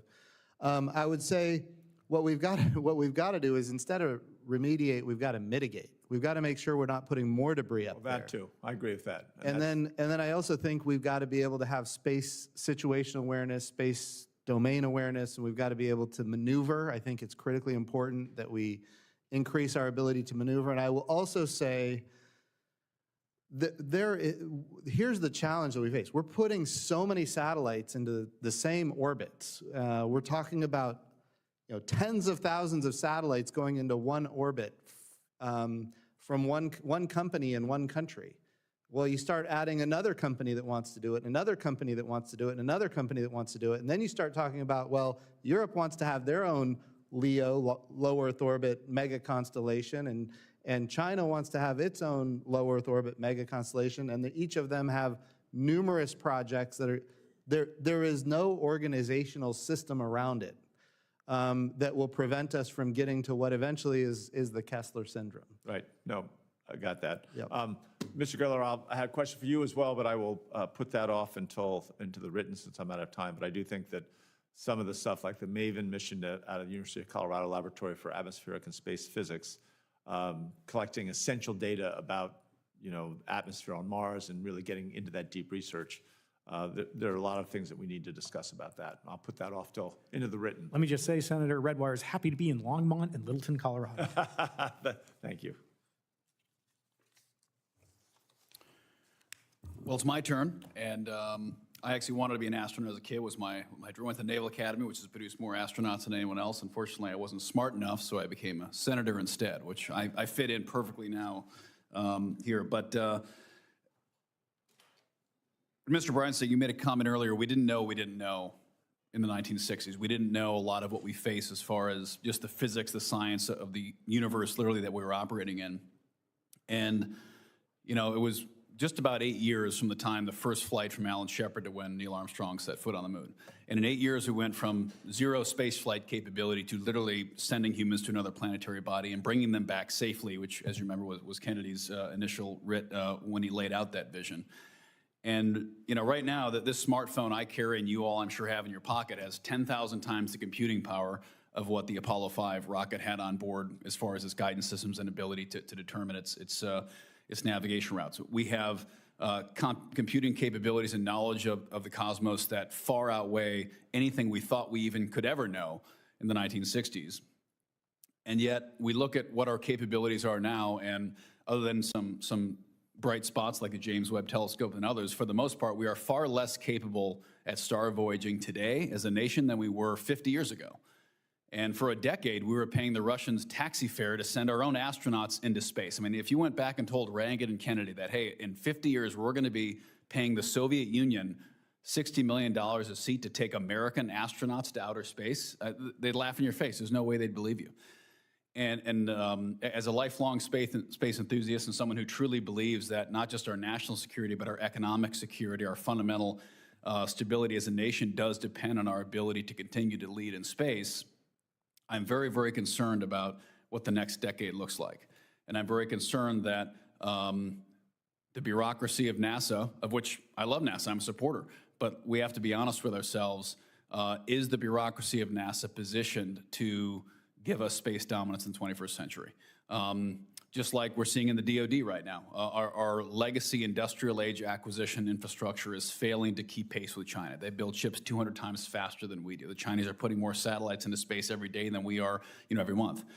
We're looking at the ability for us to innovate, iterate, and deploy technologies that we're just not keeping up with the rest of the world. So as we look at systems like SLS, which I agree we need, we look at Orion, we look at the Spaceliner, and we say to ourselves, is our acquisition, engineering, and development processes within NASA up to the task? Meanwhile, we look across the street at SpaceX, and yes, NASA's involved in that, but that's a private enterprise that is frankly innovating at astounding rates. Starship's flight last week was a wonder to watch and incredible to see what's happening there. So assuming we all agree, which it sounds like we do, that we want America to lead the next space race, is NASA, as is currently configured, obviously it doesn't have a leader right now, hopefully soon it does, but is NASA, as is currently configured, ready to lead that race, or do we have to rethink how America structures our space program?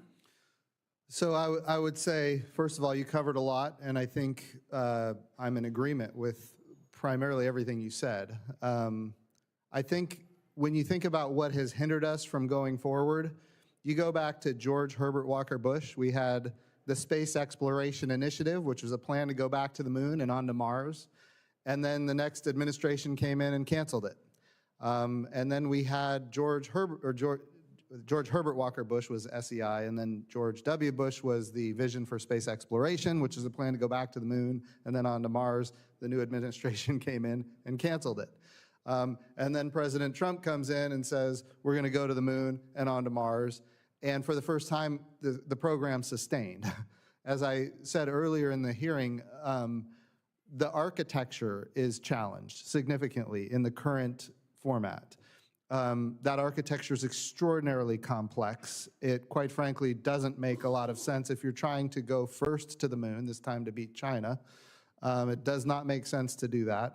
But the question is, then what do we do? And I think one thing we can do is we can say, look, we're not going just to put flags and footprints on the moon as we did back in 1969 through 1972. What we're doing now is we're going to go forward to the moon.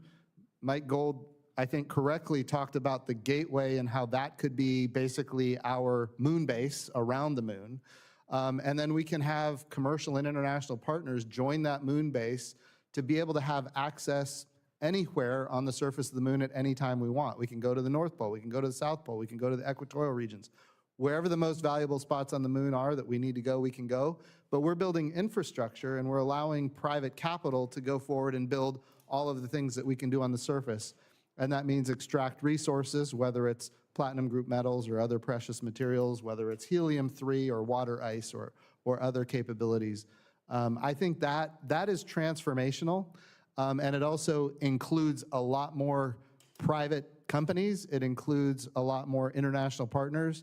And it's an open architecture system where we can actually have a sustainable path that goes forward regardless of administration. So getting cast to and fro from one administration to the next has been very damaging over time.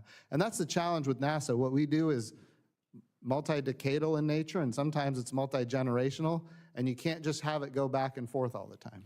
Well, I'd be curious, especially your opinion, General, the history of our space program, that there was periods of time where there was great tension between the Air Force and NASA as a push and pull between, is it a military primacy or is it civilian? And of course, we've always maintained that space should not be militarized, but that's a belief we hold. Other nations don't necessarily hold that outlook. How do you see the Space Force now weaving with NASA going forward to energize our ability to have a significant defense presence in space? Well, I'd point out our adversaries have already militarized space and developed space weapons. I'd also point out that sometimes is a logical progression in any domain where there's competing resources, competing economic growth, and general competition. So I've always said, when I was in the Space Force, I'll say it today, our mission is predominantly to deter such a space conflict from ever happening. And if we do that job properly, maybe we would deter a broader terrestrial conflict too, by just making an adversary think they can't achieve an objective.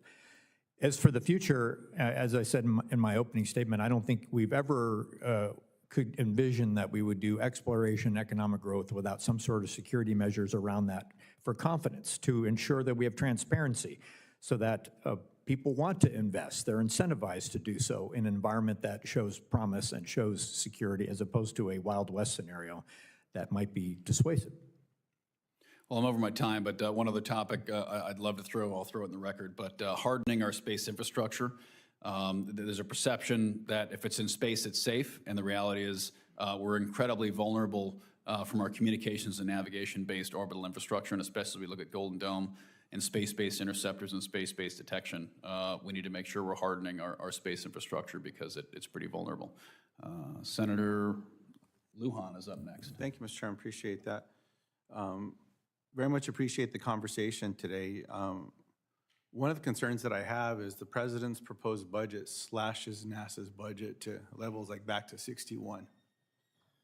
Now, I appreciate what Chair Moran shared, is that the current mark of the Commerce, Justice and Science Appropriations Committee has it at level funding. Back to a concern. This administration has been operating in a way where they are ignoring the law and saying, if they want to cut something, they're going to do it and sue me in court. Come find me. Now, one of the concerns that I have in that space, there's been a lot of attention brought to the incredible work that takes place at universities, K through 12, STEM education, collaborations and partnerships that are strengthening America's competitiveness. We've now seen 3,800 employees that have left NASA because of the financial uncertainty, 20% of the agency. That doesn't seem helpful. On STEM, states like New Mexico, clearly other colleagues who have spoken today, all benefit from incredible investment to allow these collaborations that I pointed out earlier. Now, This hearing is dedicated to the United States beating China in a space race. My questions to each of you today is yes or no, would huge cuts to NASA and its STEM efforts harm America's ability to compete with China in the space race? Mr. Cutler? Absolutely. There's no question that it will harm our capabilities. We've seen impacts already just by proposing this budget from the president in industry, where companies are having to look at what do we do if our business goes away, and project managers are looking at for other jobs. I mean, we're absolutely, just from an industry perspective, I mean, right now we need people working on Artemis, not working on their resumes, and that is absolutely something that should worry all of us, because if they're not doing the work that's going to, for the missions that inspire those kids, where's that K through 12, that STEM education? Why are they going to go into this business? Why would you go into space if you see it's not going anywhere and China's where it's happening? Appreciate that. Mr. Gold, yes or no? Yes. Appreciate that. Mr. Bridenstine? No. No. No. You can talk more, sir, if you want. If you can explain to me how you complimented one of my colleagues, two of my colleagues, with your response as to the incredible importance of collaboration with students, scientists, and engineers to America's competitiveness, but you don't believe that this is harmful? No, what I'm saying is, when you think about STEM education, there's different ways to approach it. And I think NASA's missions, when they partner with universities, that's a great thing to do. I think, when you think about, the partnership where, we've got scientists and engineers working side by side, and you've got the students in the mix. I think all of that is extraordinarily, beneficial, but that's also within the program itself. Does that make sense? I don't know that NASA needs to be an... It's not free. No, it takes investment. No, I agree with that. I'm in agreement that we need to absolutely be involving students in the projects that NASA does at universities. I'm in full agreement. I just think it's when you think about education, we have a Department of Education. We should have them focused for now on education. Right. All right. General? My answer is yes, and I would hope that the current cuts we're seeing are temporary, as I think one of the other members mentioned earlier this morning, and are helping us refocus on what we really need to be concentrating on in order to beat China. I appreciate Lieutenant General. I would agree. There seems to be strong bipartisan support in all of these efforts. I appreciate that response. Representative, during your tenure as NASA administrator, you created the Suborbital Crew or Subsea program to leverage commercial sub-vehicle for science and technology development. When fully implemented, what benefits will Subsea provide to NASA and to the broader space economy? Oh, I think that's a great question. So there's a lot of, when you talk about suborbital space flight in general, you're really talking about microgravity. So there's ways to get microgravity. We can go up a tower and we can drop an object, and you can get maybe a second or two of microgravity. Then we can put things on an airplane and put it on a parabolic trajectory, and you might be able to get 30 seconds to a minute of microgravity. Then we can go to suborbital space, and that's where I think we can have even more benefit, because you can get 4, maybe even 5 minutes or more of microgravity. And all of that enables us to do research and development on technologies and capabilities. And then if all that works, then you send it to the International Space Station, or you send it to commercial space stations. You put all that together. And just a sidebar of that, if that program was cut, how would the United States be ceding ground to China? Well, I think it's important to recognize that without that program, there will be a lot of development capabilities that just get canceled. And it becomes, quite frankly, more expensive, not less expensive, because now you got to go to orbit to test things, and that's super expensive. I appreciate it. Mr. Chairman, I have other questions. I'll submit them into the record because of time. Thank you all for your responses today. Appreciate that. Yield back. Well, thank you. So just, you had made Senator Cruz Captain Kirk. I'll be Captain Obvious. The need to fund NASA in the One Big Beautiful Bill was something that was very important. Would any of you disagree that without that $10 billion of funding, that it would be absolutely devastating to what we just talked about all morning? All in agreement? In agreement. And again, just want to point out there wasn't a single Democrat that voted for that bill. I think that I just want to make sure that's crystal clear on the record. So as important as we all said that is, as important as we say this is bipartisan, yet when the bill got presented, it was 100% of the Democrats voted against that bill. Let me just also say that when we talk about sequencing, how do we get to the moon? How do we get there before China does? I'm still the optimist. I think we can get there before China gets there.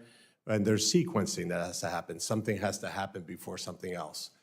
And if we're going to have moon exploration, Mr. Cutler, you're going to be in Ohio next week. I'm sorry, I will miss you there. I'm sure you're going there because you're going to celebrate the massive victory of Ohio State versus Texas. But while you're celebrating that victory, talk about the importance of nuclear fission and the importance of really developing that program. Well, first of all, I'm sure they're still celebrating. They've got a week, so that's great. I think, you're talking about nuclear fission. This committee, this Congress, has been supportive of all forms of nuclear, like if you're looking at propulsion, NTP, nuclear electric, it's something that we absolutely, if we want to open up our exploration of going beyond the moon, going to Mars, going even farther in the universe, we need to have better propulsion. This is something that we need to be working on. So the benefits, absolutely. There's only so much you can do with chemical propulsion. And if we want to really sit there and send ourselves out into the universe, we need to do something different. Now that's, nuclear fission, you've got that surface power. You need that too for the moon. Astronauts are going to plug all that, you go home, plug all your stuff into the wall to recharge. It's going to be the same on the moon. You're going to need power. This is technologies that we should be working on and through this committee have been supporting for years, and we need to kind of up our game on that. It needs to be worked on, and it's absolutely critical. And I saw you earlier talk about Secretary Duffy, Administrator Duffy, depending on what hat he's wearing, put some serious resources behind that. Absolutely. And where would you say is the center of excellence of nuclear fission for space power? Well, the only answer is Cleveland. I know that when you're doing nuclear electric, Cleveland is where you go. There you go. Make sure that that's highlighted in the record. So in terms of, Lieutenant General, back to you, the coordination between the military and NASA, how important is it to us to really take that to the next level, to really get this done and to compete with China? Yes, Senator. First, I'd say the Department of Defense and NASA have always cooperated from the very beginning. I mean, whether it was the Mercury, Gemini, Apollo missions, whether it's even under my recent commands that I had before I left uniformed service, the Department of Defense was providing the debris situation to NASA to make sure that the astronauts on the ISS were safe. And we actually had NASA representatives in the Operations Center at Vandenberg Space Force Base, where I was the commanding general, that watched that continuously, communicating with Houston and letting them know if a maneuver would be necessary for the ISS. So we've been and there are many, many more examples in ways that we've partnered in the past. Those will only become more important as we look to put a permanent human presence in the lunar environment, as I expect there will be parallel efforts for commercial capabilities in the lunar environment that may or may not involve humans, but they're going to do the sorts of things that some of my panel members have mentioned here before. And it's not just the lunar environment, it's the entire Earth-Moon system. Again, you don't get economic growth without security as well. And I do think as the Space Force matures, in addition to all the things it needs to do today to enable terrestrial warfighters and protect our capabilities in space, it's also going to involve a mission that provides awareness of hazards, awareness of threats, and a transparency in space that enables all of these activities. We're going to see that happen. It's happened in every other domain. The U.S. Navy and U.S. Coast Guard have done it from the very beginning in the maritime domain. You will see the U.S. Space Force do it in the future. That's right. And obviously, taking that to the next level is critically important. And I'll wrap up the last question with you, Mr. Bridenstine. When you were the NASA administrator, you visited a lot of places. What was your favorite place that you visited while you were NASA administrator? There's only one answer there. Cleveland, Ohio. Cleveland is the right answer. Perfect. That's good. And if you could end with us, how important is it for us to unleash the private sector? Because we talked about a lot about competing with China. Yeah. And certainly China is a model. It's not the model I choose. It's not the model we would ever want to replicate. And I think the advantage we have is that we have this strong, thriving private sector. How do we really integrate that to accomplish the mission that we all want? I think that's a great point and a great question. I think we've got to, as an agency, NASA needs to build infrastructure that the private sector can see how they plug in and benefit from it. And then you get these naturally forming public-private partnerships. For example, the Gateway, if they can see themselves plugging into the Gateway, they can utilize it. They'll make investments to do that. When I was at NASA, we created commercial low Earth orbit destinations. Of course, that's a capability to replace the International Space Station. We created commercial lunar payload services. That's a way to get landers to the surface of the moon. We have a commercial landing system for the moon. I will tell you that the architecture for that is extraordinarily strained, but I think it's an important capability, and we need to have as much commercial as possible.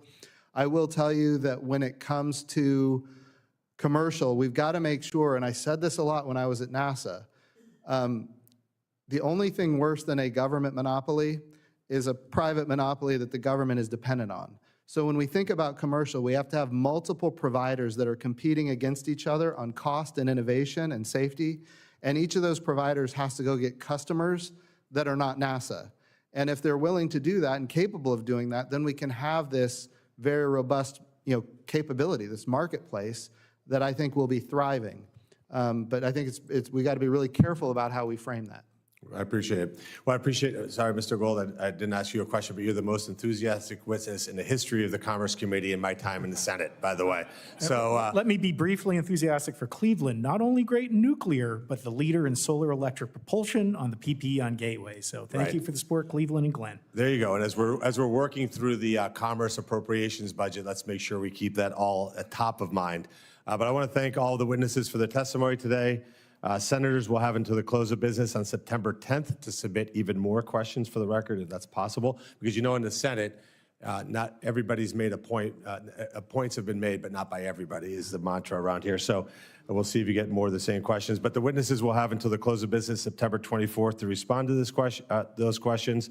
And this concludes today's hearings. You guys, your stamina, 2 hours, fantastic. And the committee is adjourned. Thank you.